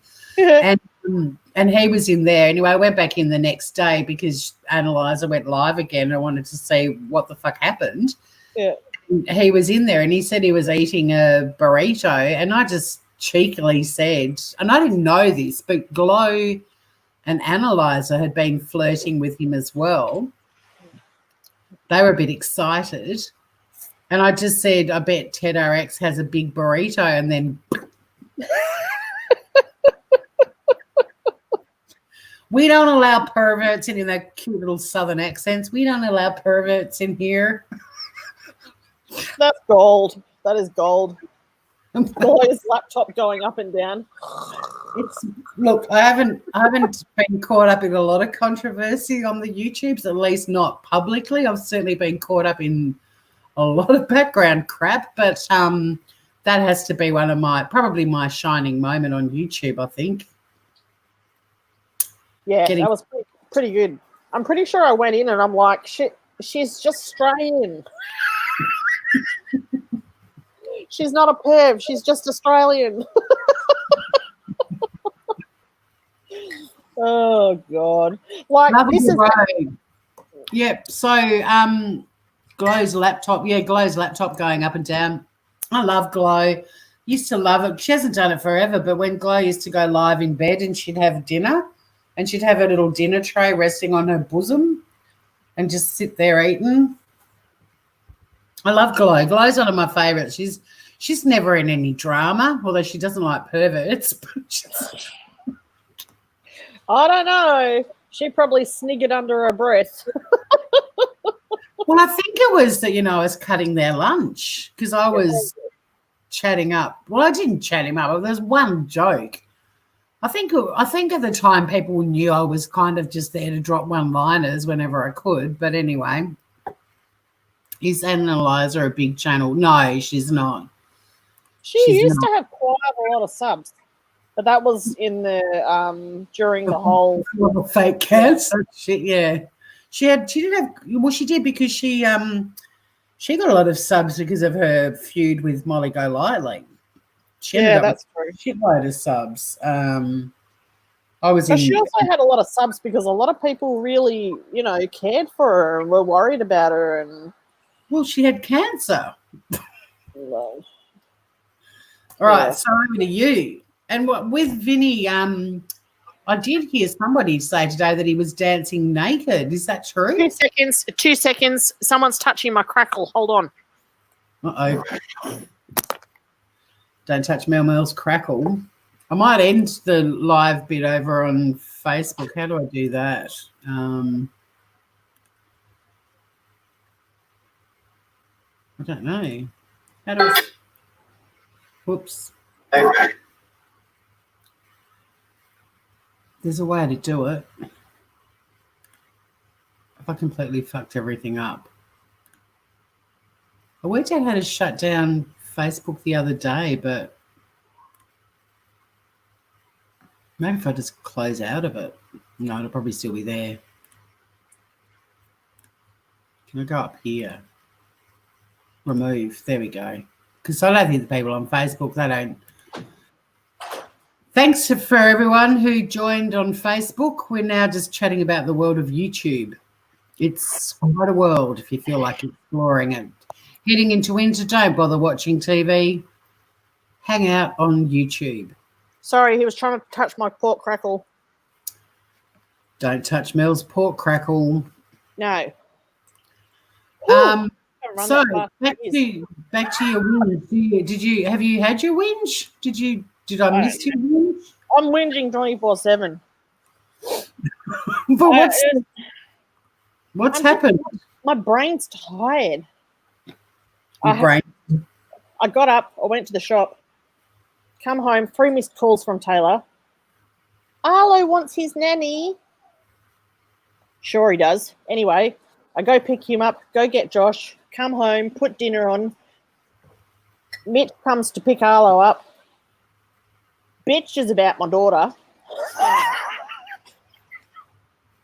And I'm like, I've heard this story 5,000 times. And then I fed my stepdad. He came over and got his dinner. Fed everyone else. Cooked Joshy's dinner. Blake actually heated up his own dinner. Wow. Good work, Blake. Mind blown, right? But then he touched my crackle, so. Well, Lovable Rogue says, snap, crackle, and pop, Mel. Yeah. Look, it's just normal shit, but my brain's just done. just from the family. Oh, we're hiding, are we? No, I'm having another smoke. Hiding. I like hiding. I like my Smooth Criminal logo. G'day, motherfuckers. Are the hilarious things you come up with, technology. Mm-hmm. So no, I will be doing the YouTubey thing while I've got you, because I think I was thinking sort of like 2-3 o'clock in the afternoon my time, so it'd be like midday for you on the weekend. Yeah, look, we'll just, part of me wants to, and the other part of me really doesn't. It's meant to be fun. It's not going to be a slanging match. But Tori, every time you talk about stuff, people assume it's about them, then they make it into something that it's not, and trust me, this is how it works. I have been on the receiving end a million times. Yeah, but it's more of a I'm just in bewildered awe and shock at the world of the YouTubes and how we all sort of have met, and just it's like YouTube to me is like Groundhog Day, except that every day the main characters like Bill Murray has been replaced by somebody else, but it's and it was more that kind of thing. Kanga says, lucky your chocolate crackle. No one would dare do that. Yeah, all right.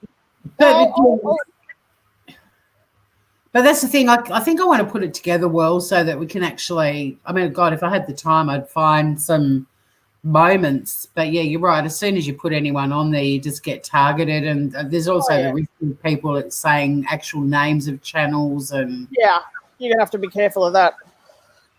And then there's people who will actually say, for real, Meow Meow can't talk. Meow Meow did this. Meow Meow did that. Meow Meow did this.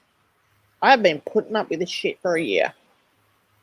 Yeah, it's the fact that nobody is sort of going, like, occasionally there's one creator that I watch who will say, what's the point of all of this and why does it keep going? But they're still part of it. But it's like, where's I guess, I don't even know why I'm questioning it, because I guess at the end of the day is, as long as there's drama and fighting, people are going to be watching. So there's no incentive for any of them to bury it, or every attempt they've had at a peace accord has just backfired big time.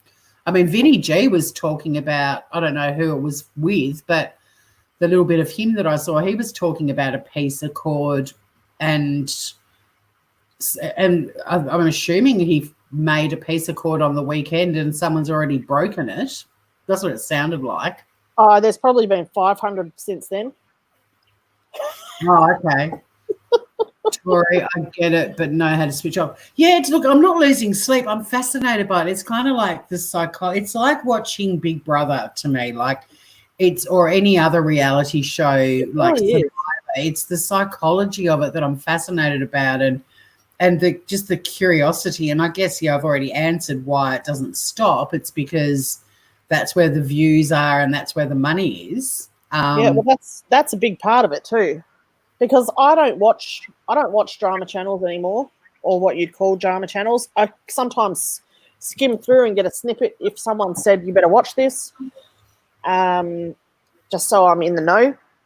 I kind of like the recap channels, because then you don't have to sit watching it for 6 friggin' hours. And I've got to be honest, I like that the creators are now starting to do membership or Patreon only stuff, because then there's no need to, you can't watch it anyway. But, and I like the recappy kind of stuff. But, yeah, it's more the psychology of it, that I get that it makes money and it builds your subs and all the rest of it, but it's also the hours spent doing it.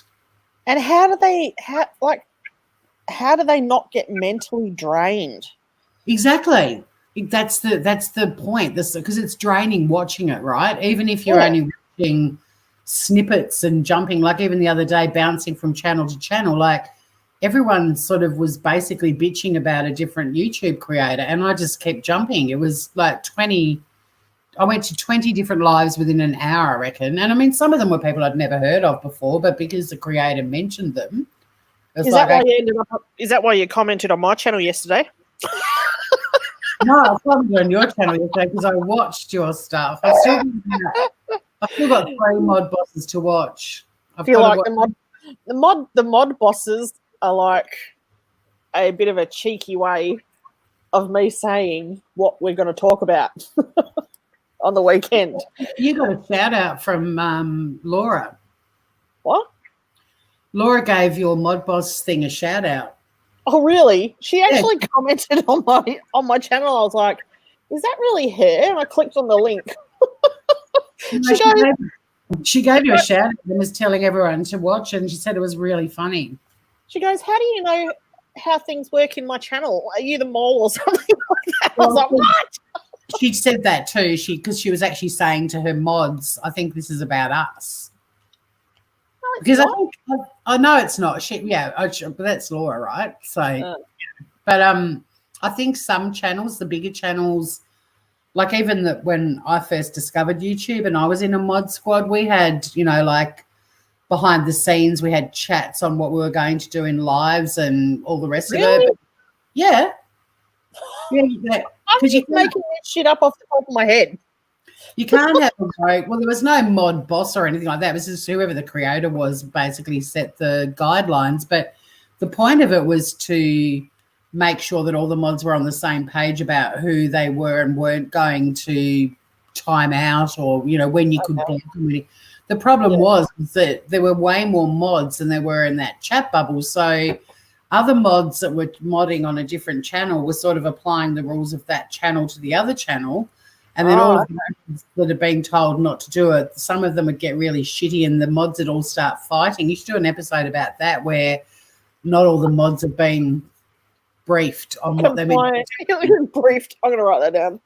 And remember, even, do you remember, I don't know if you were around at the time or not, but Oni put up a list of rules on his channel and he actually did a little video about it, and that was basically telling all the mods what they needed to do. Like he did like a video. Yeah.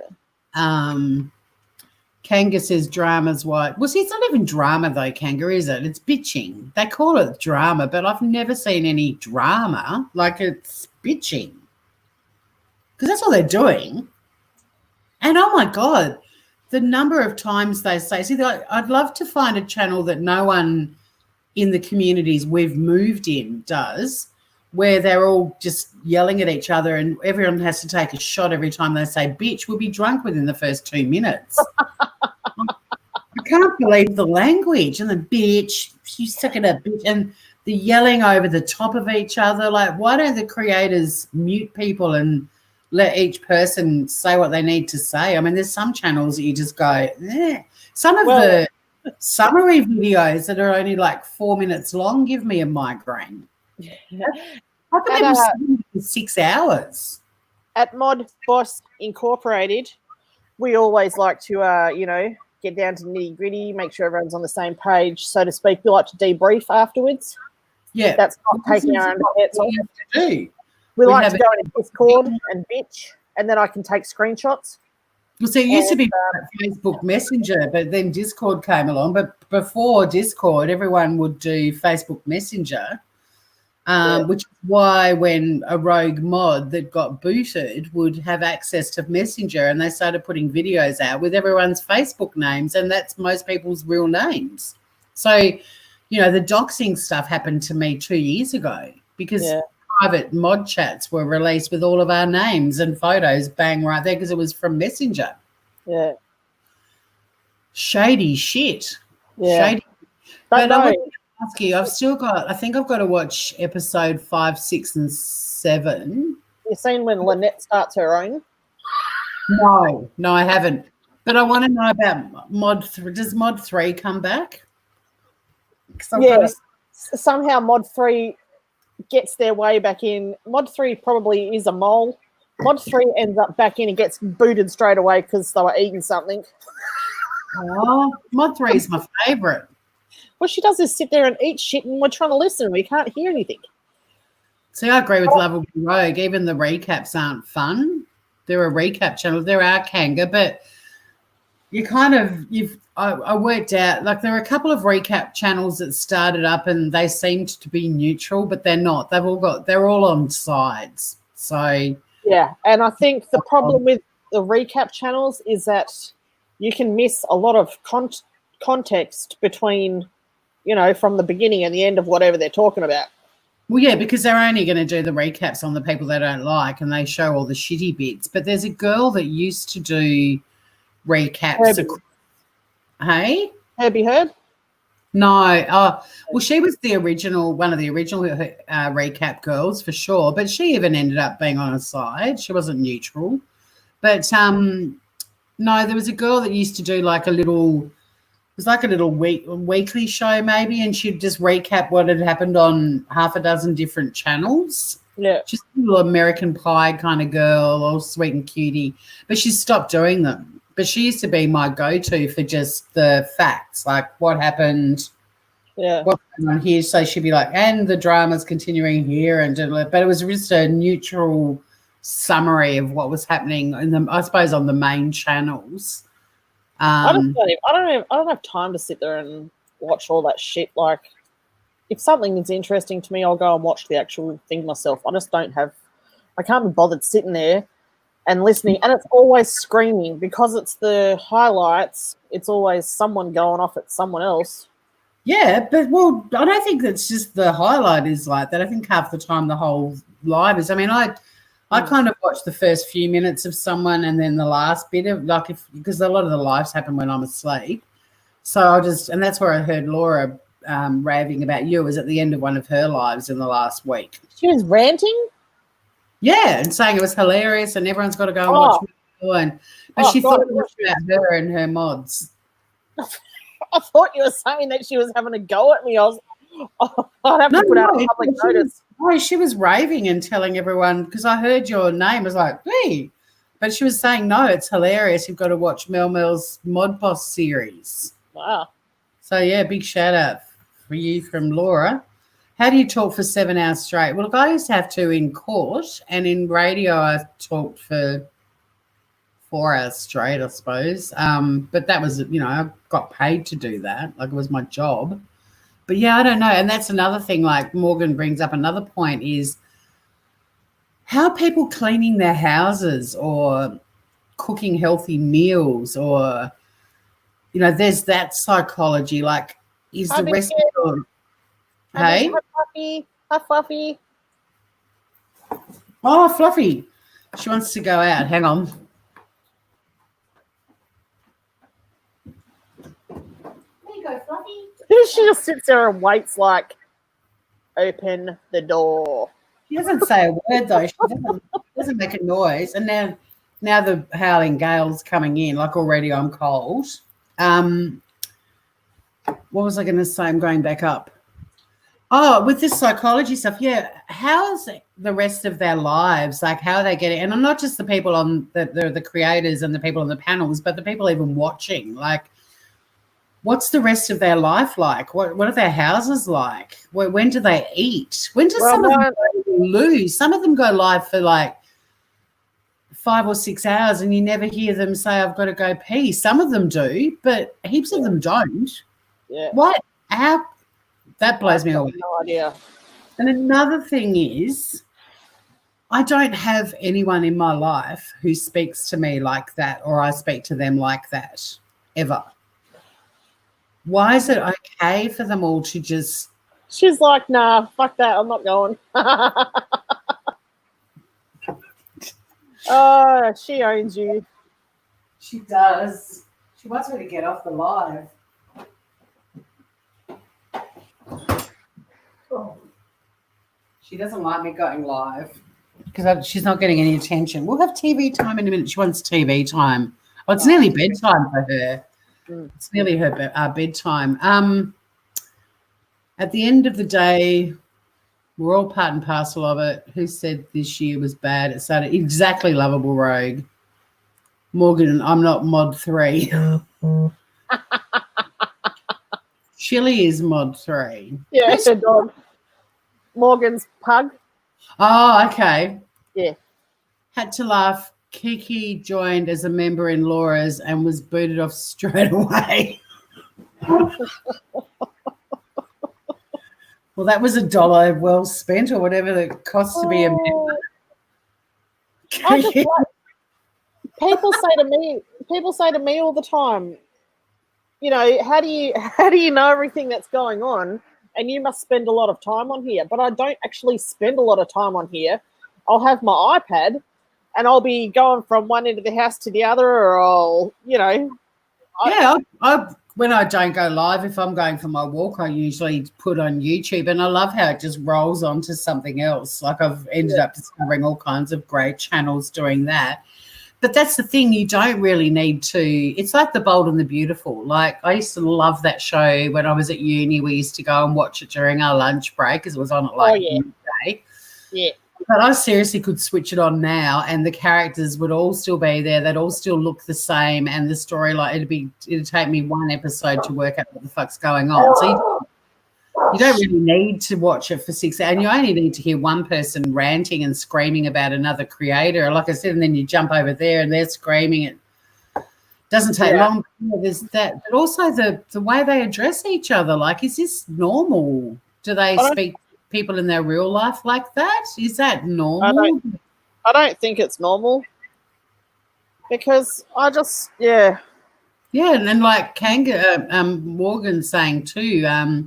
She said, "You're famous now. You are, Mel." But they pretty much all have exactly, and that's the other thing. Not only do they have children that need to be looked after, there's that aspect of it, but all of my friends, when they had little kids, they wouldn't have had time for this YouTube fuckery. Yeah.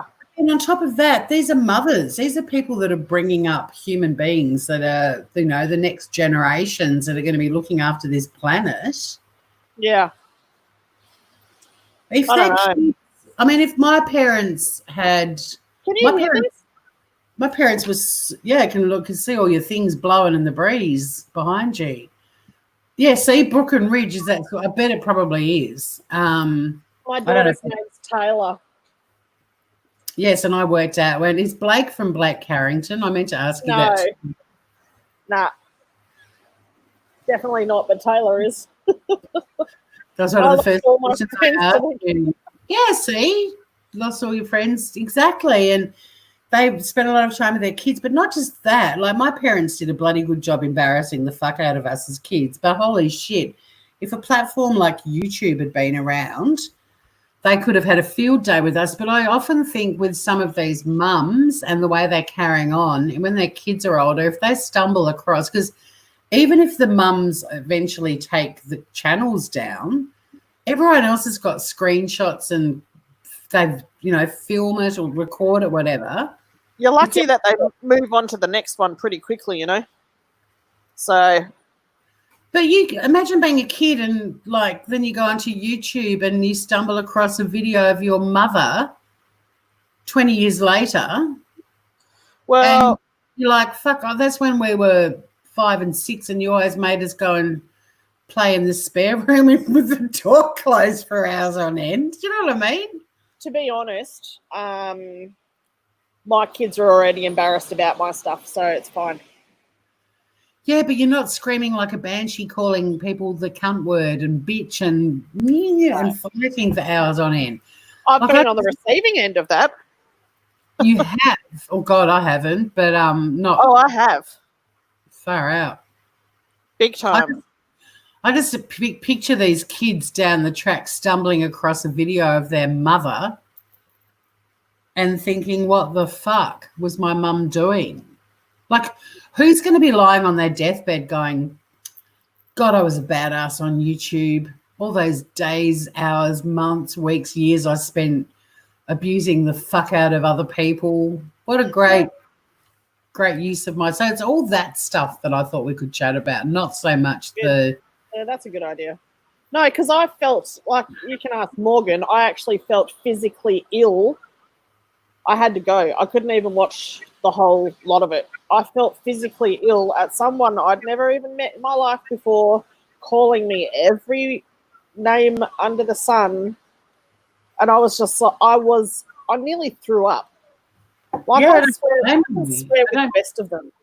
No, and yeah, exactly. But when it's been aimed with such hatred and the way that they say it is so nasty and like you said, never met you before, the opinions that people have formed about other people on YouTube purely because a creator they watch doesn't like that person. Like there's no very little free thinking.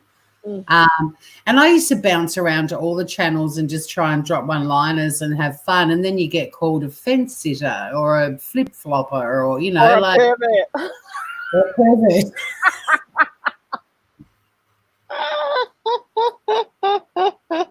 She's not a pervert, folks. She's just Australian. Really? Shut up. It's just wind. Morgan just pictured her mum on YouTube. There are fake conversations. Exactly. Well, that's the thing. I mean, there's proven now there's apps for everything under the sun. You can do fake text messages. I mean, I could put a number in my mobile phone and name it Mel and write a whole heap of text to myself and screenshot it and bang, there it is. It's not. I mean, I wouldn't do that, but it's not. I'm just saying it's not hard to do it. But there's actually pervert. I'm going to change my name to. Can I do it while we're live?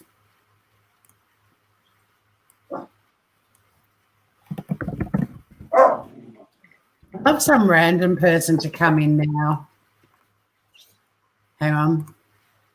There we go. Yeah. Ooh. Oh. That's better. Tori the pervert. Flip-flopping pervert. Yeah, thanks, Morgan. That's me. But, you know, like, you kind of,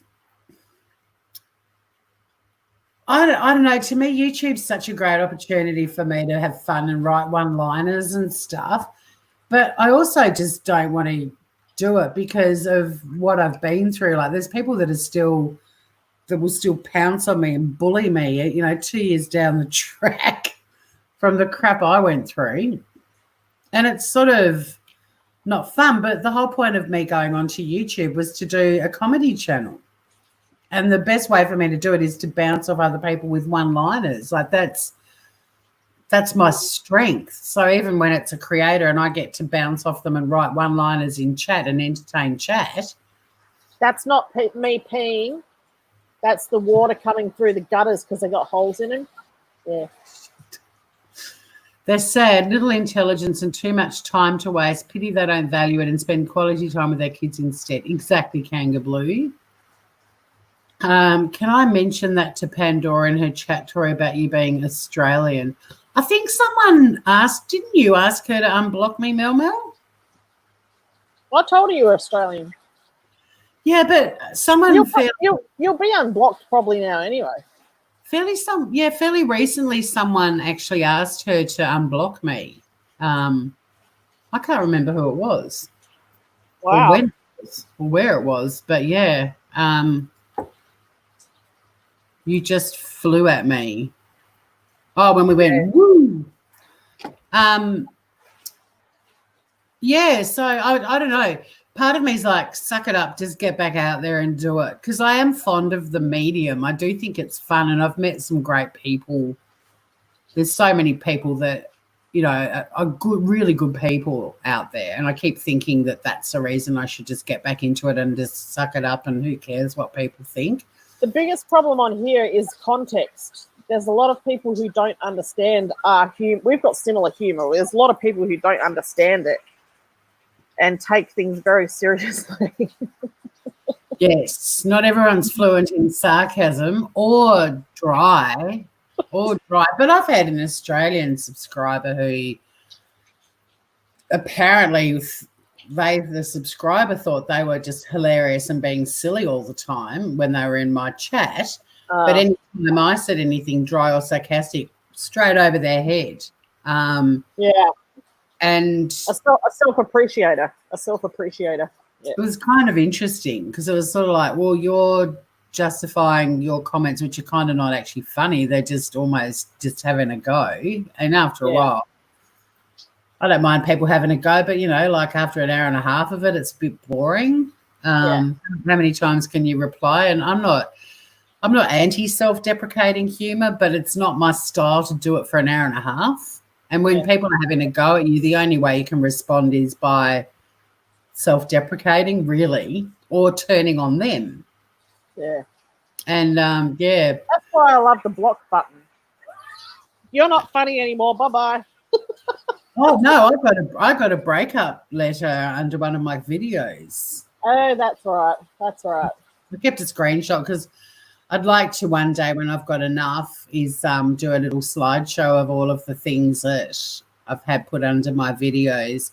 Are you getting the I've been getting lately comments under my videos for like a website for chicks, like a porn website. Yeah. Anyone with like a standard boring name, no offense, Thomas, something like that. They say something generic like, "Good job, my guy." What about the one that always says, "Can we be friends?" And then you get the notification and it says Melvin McSquid, left a comment. But then when you actually go to the comment, the name is now Pineapple Blue Bottom, or what, and it's the same little icon, but the name's changing every 5 minutes. It's a spam bot. Oh, is it? Yeah. There's tons of them. Every time I see one, I report it and block them. I just look at them and go, I thought we already were friends. Breakup comments. I did. I got a full-on breakup, and it was full-on. It was a very scathing critique of everything wrong with me. And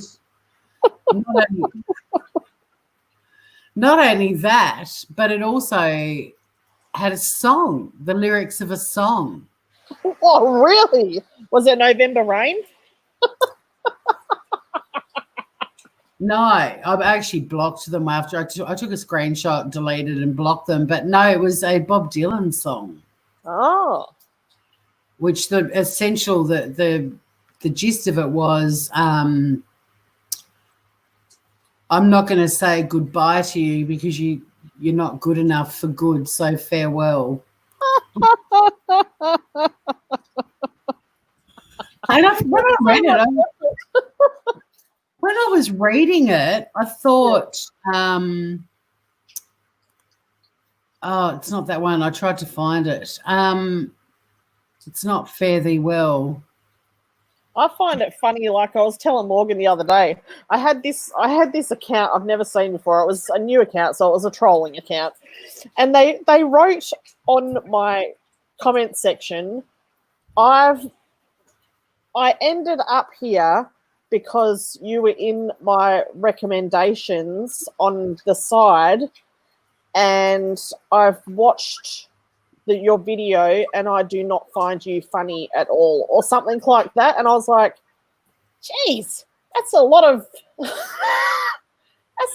description there for someone who couldn't give a crap about me and who's never met me in my entire life or watched anything I've done before except for now. No, but we need to do little videos of all those sorts of comments when we get enough, because that one, the one I got, I could almost do play some sad music in the background. Yeah. Because it reads like a breakup letter. And one of the comments in there that I did think was pretty funny. I'm kind of pissed off now that I didn't reply to it because I've thought of some really funny responses. But one of my favourite criticisms of me is that I'm opinionated. And I was like, imagine logging onto a YouTube channel and watching someone who hasn't got any opinions. Yeah. There's nobody on YouTube, either a subscriber or a creator, that doesn't have an opinion. Like, there's no human being. The thing is that most of your opinions are educated opinions.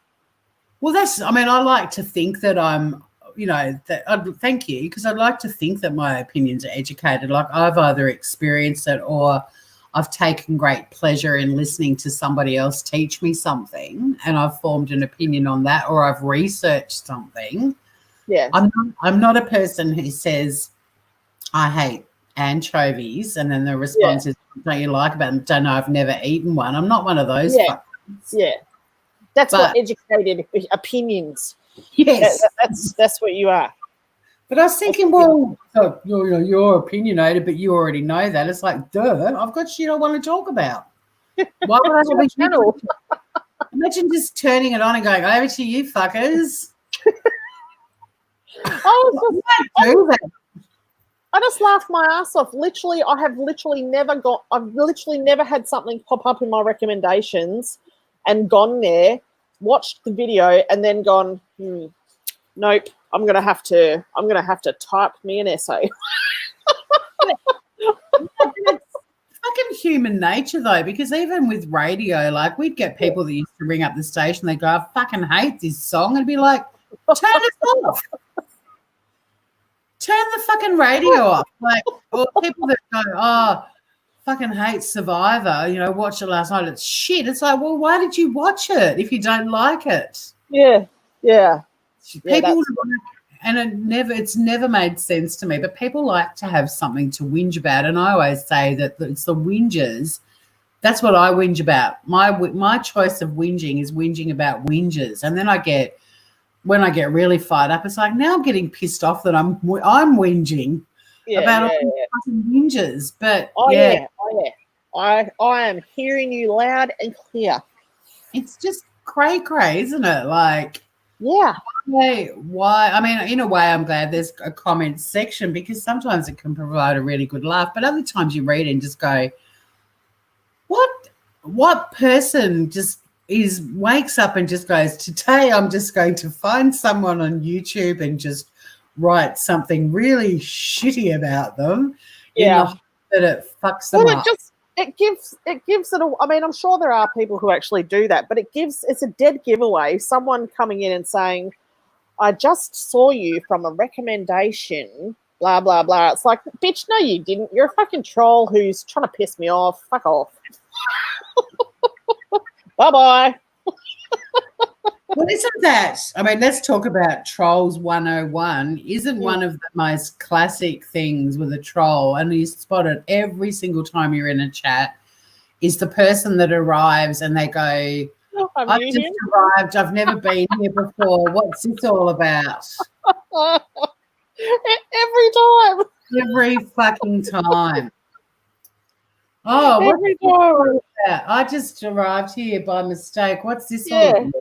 Oh, how did you get into a channel that only has 200 subs via recommendation? Which is why I love getting bloody trolls, because, when you've got a small channel, that, I mean, it does make me wonder how they find you, but I'm stuck on Lovable Rose comment. I can't wait to block Molly or time her out for shits. What channel are you modding, Lovable Rogue, where Molly is?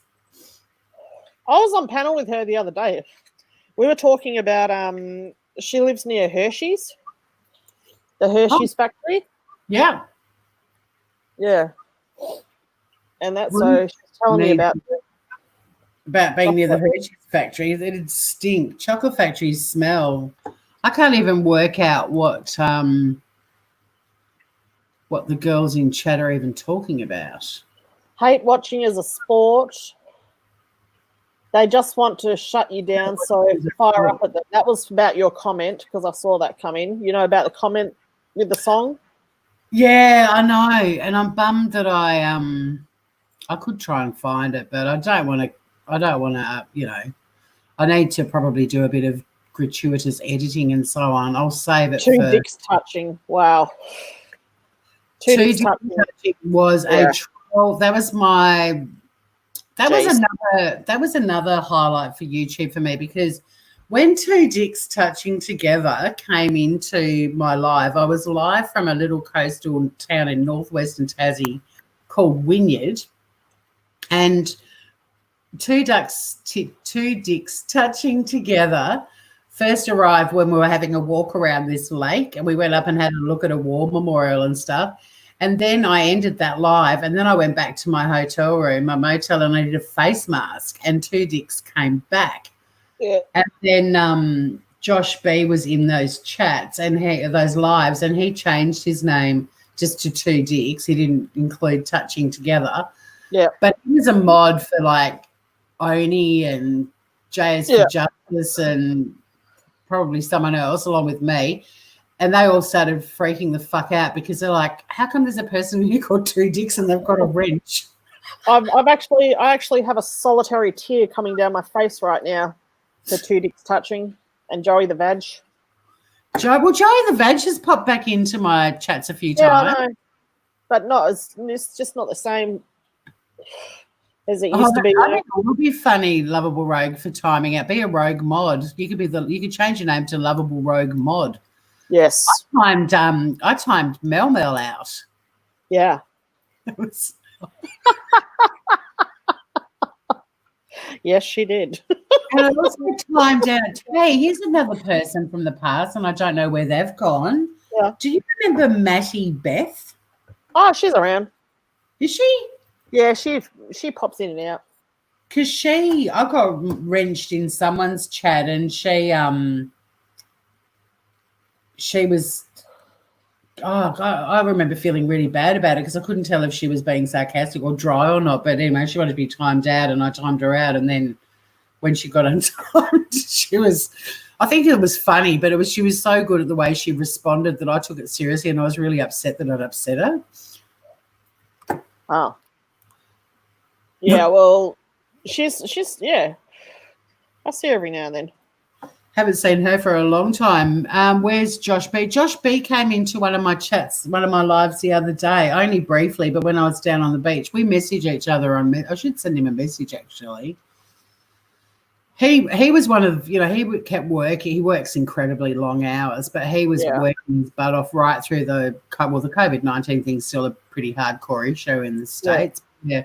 I should flick him a little message. He messaged me out of the blue. I mean, we are on Facebook, but he messaged me out of the blue. It was my birthday 2 days ago or something, and I was like, Jesus Christ, I've got to make you this video. So I had to make him a video. Has One Love's channel gone? I was wondering about her last night. One Love. Who's One Love? Lisa. She I don't think you know her. But yeah, no, I think she was having some issues. Well, that was another thing with this chat about YouTube, which we're kind of covering a lot of it now anyway, but I reckon we'll have more fun if we get heaps of people jumping up on the panel. They don't have to cam up or anything, but there's not many channels that have well and truly disappeared. Like they go and then they come back. Yeah. Erin's good at that. The boomerangs, Mandy Bell, she's probably the best at disappearing and then coming back. Look, I've hidden my channel 3 times. The last time I lost all my subscribers and had to wait for a week for them to all trickle back. And I was just like, I'm just not doing it anymore. So I'll just do what I can when I can, and that's it. If people don't like it, then.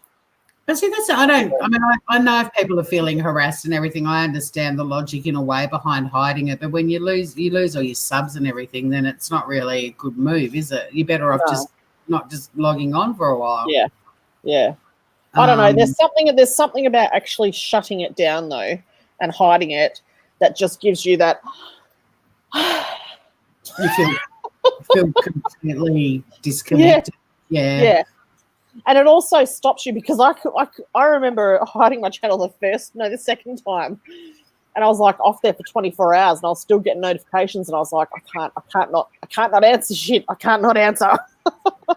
So if it's completely turned off, you don't get any of that either. So it's just, it does help. What I want to know is on YouTube, if you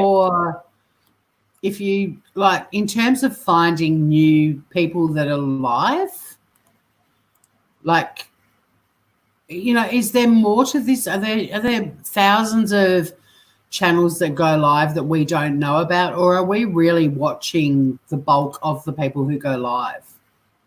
No, there's heaps of channels. Like if you type in live.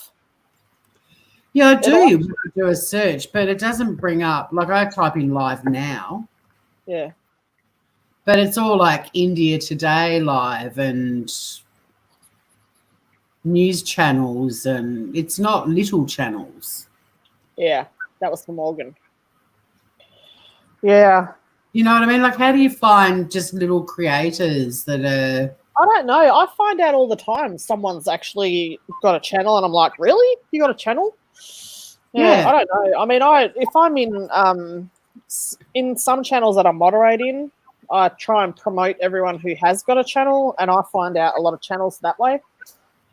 Yeah, like but now YouTube, because YouTube changed that bloody thing where you could click on the 3 dots and go to the channel. Oh yeah, that's making it really difficult to get new subs. Really difficult. Yeah, because that was a... Oh, shit. I'm on YouTube, not on StreamYard. Hang on. There we go. But yeah, that kind of... you were away for a whole 6 hours one time. Shut up, Morgan. Shut up, Morgan. But yeah, you don't have the... See, because we're on Smooth Criminal at the moment too, this is such a small channel, that's why it's cozy. Yeah. But yeah, I know that Aussie Outlaw's done a video on how to do it, but I haven't even watched it yet. I just think it's such... I haven't. I haven't done it either. But in terms of like trying to find people live like now, say if someone finishes, when we finish up here, they want to go somewhere, like I'm only seeing either cartoons that are 24/7. Yeah. Fuck, there's 2K watching, Jesus. Or there's 10K watching. They're all cartoons on news channels. Like, where do you find little creators? Like random. Like I was saying before, if I type in live into the Search bar thing, and then it comes up with this channel that actually shows a lot of places that are live. Okay, I've subscribed to that. And it's just called Live. I found it. Yeah. Right. Oh, fuck. I've been looking for something like this for 2 bloody years. And then you just scroll down. But a lot of it is... A lot of it is other countries. But you know what? I love nothing better than going on an Asian channel when there's like 200 or 300 people in there and being the only one that talks English. And I go into a lot of Korean channels and do that. Yeah, because I don't speak their language, but I will talk, and then the host gets really excited because there's an English-speaking person and they know English, so they start speaking English as well, and I'm like, yes. The problem with this channel, though, is it's categorized, right? So there's news, there's recent live streams, so they've finished, there's upcoming ones, there's gaming, and then there's sport. Yeah, they've lost a couple of their categories. I don't know why. 11.9 million subscribers. I actually think it's something to do with the whole... I think it's their way of trying to stop trolls from just bombing live streams that they don't know the people and stuff like that. When you can't click on a channel and find out who's who, and you can't, you don't have them popping up on places like that as well, it must stop. I mean, it stops you growing your channel, but it also must stop some trolls bombing just any channel at all. Yeah, I just wish there was because trending is always, they're never live, and yeah, I just find it disappointing that there's no kind of just happy little index. I just clicked on another live, but that's taken me to that channel that I'm subscribed to. Yeah, so, because I just wonder, like I'd love to see, I watch a lot of cooking ones, but I wish there was just an index where you could just see a heap of little channels that are live. And well, Bitty Boo's Homestead is live right now, and there's 4 people in there. Betty Boo's Homestead. Bitty Boo's Homestead. Yeah. That's me, like with my Tommy's goat farm chitty. Oh, here we go. Chit chat time with an ad from the Liberal government. I don't know what. She doesn't know what day it is. She's got 4 watching now. It's nice to meet you. Should we all go and say, should we log off and go and say hi to Biddy Boo? Yeah, let's go say hi to Biddy Boot. Morning, right. Joe. Here's the link. So I want to go off and make a cup of tea and stuff. But yeah, but pat my fluffy. But I'm going to go and check out Biddy Boo. How are you this morning, Joe? Oh, hang on. She's And saying, how are you this morning? oh, bless her. How did you find Biddy Boo? Probably through the redneck channels. Oh, right. Okay. So you're subscribed to Biddy Boo. Yeah. All right. Shall we go and say hi to Biddy Boo then? All right, let's do it. Let's do it. Mod, Boss, Incorporated. Let's go. Thanks for joining, everyone. If you want to come and play, I'll change over to Tori. Click that link and come over to Biddy Boo. Love yous all. Boy. Stay groovy.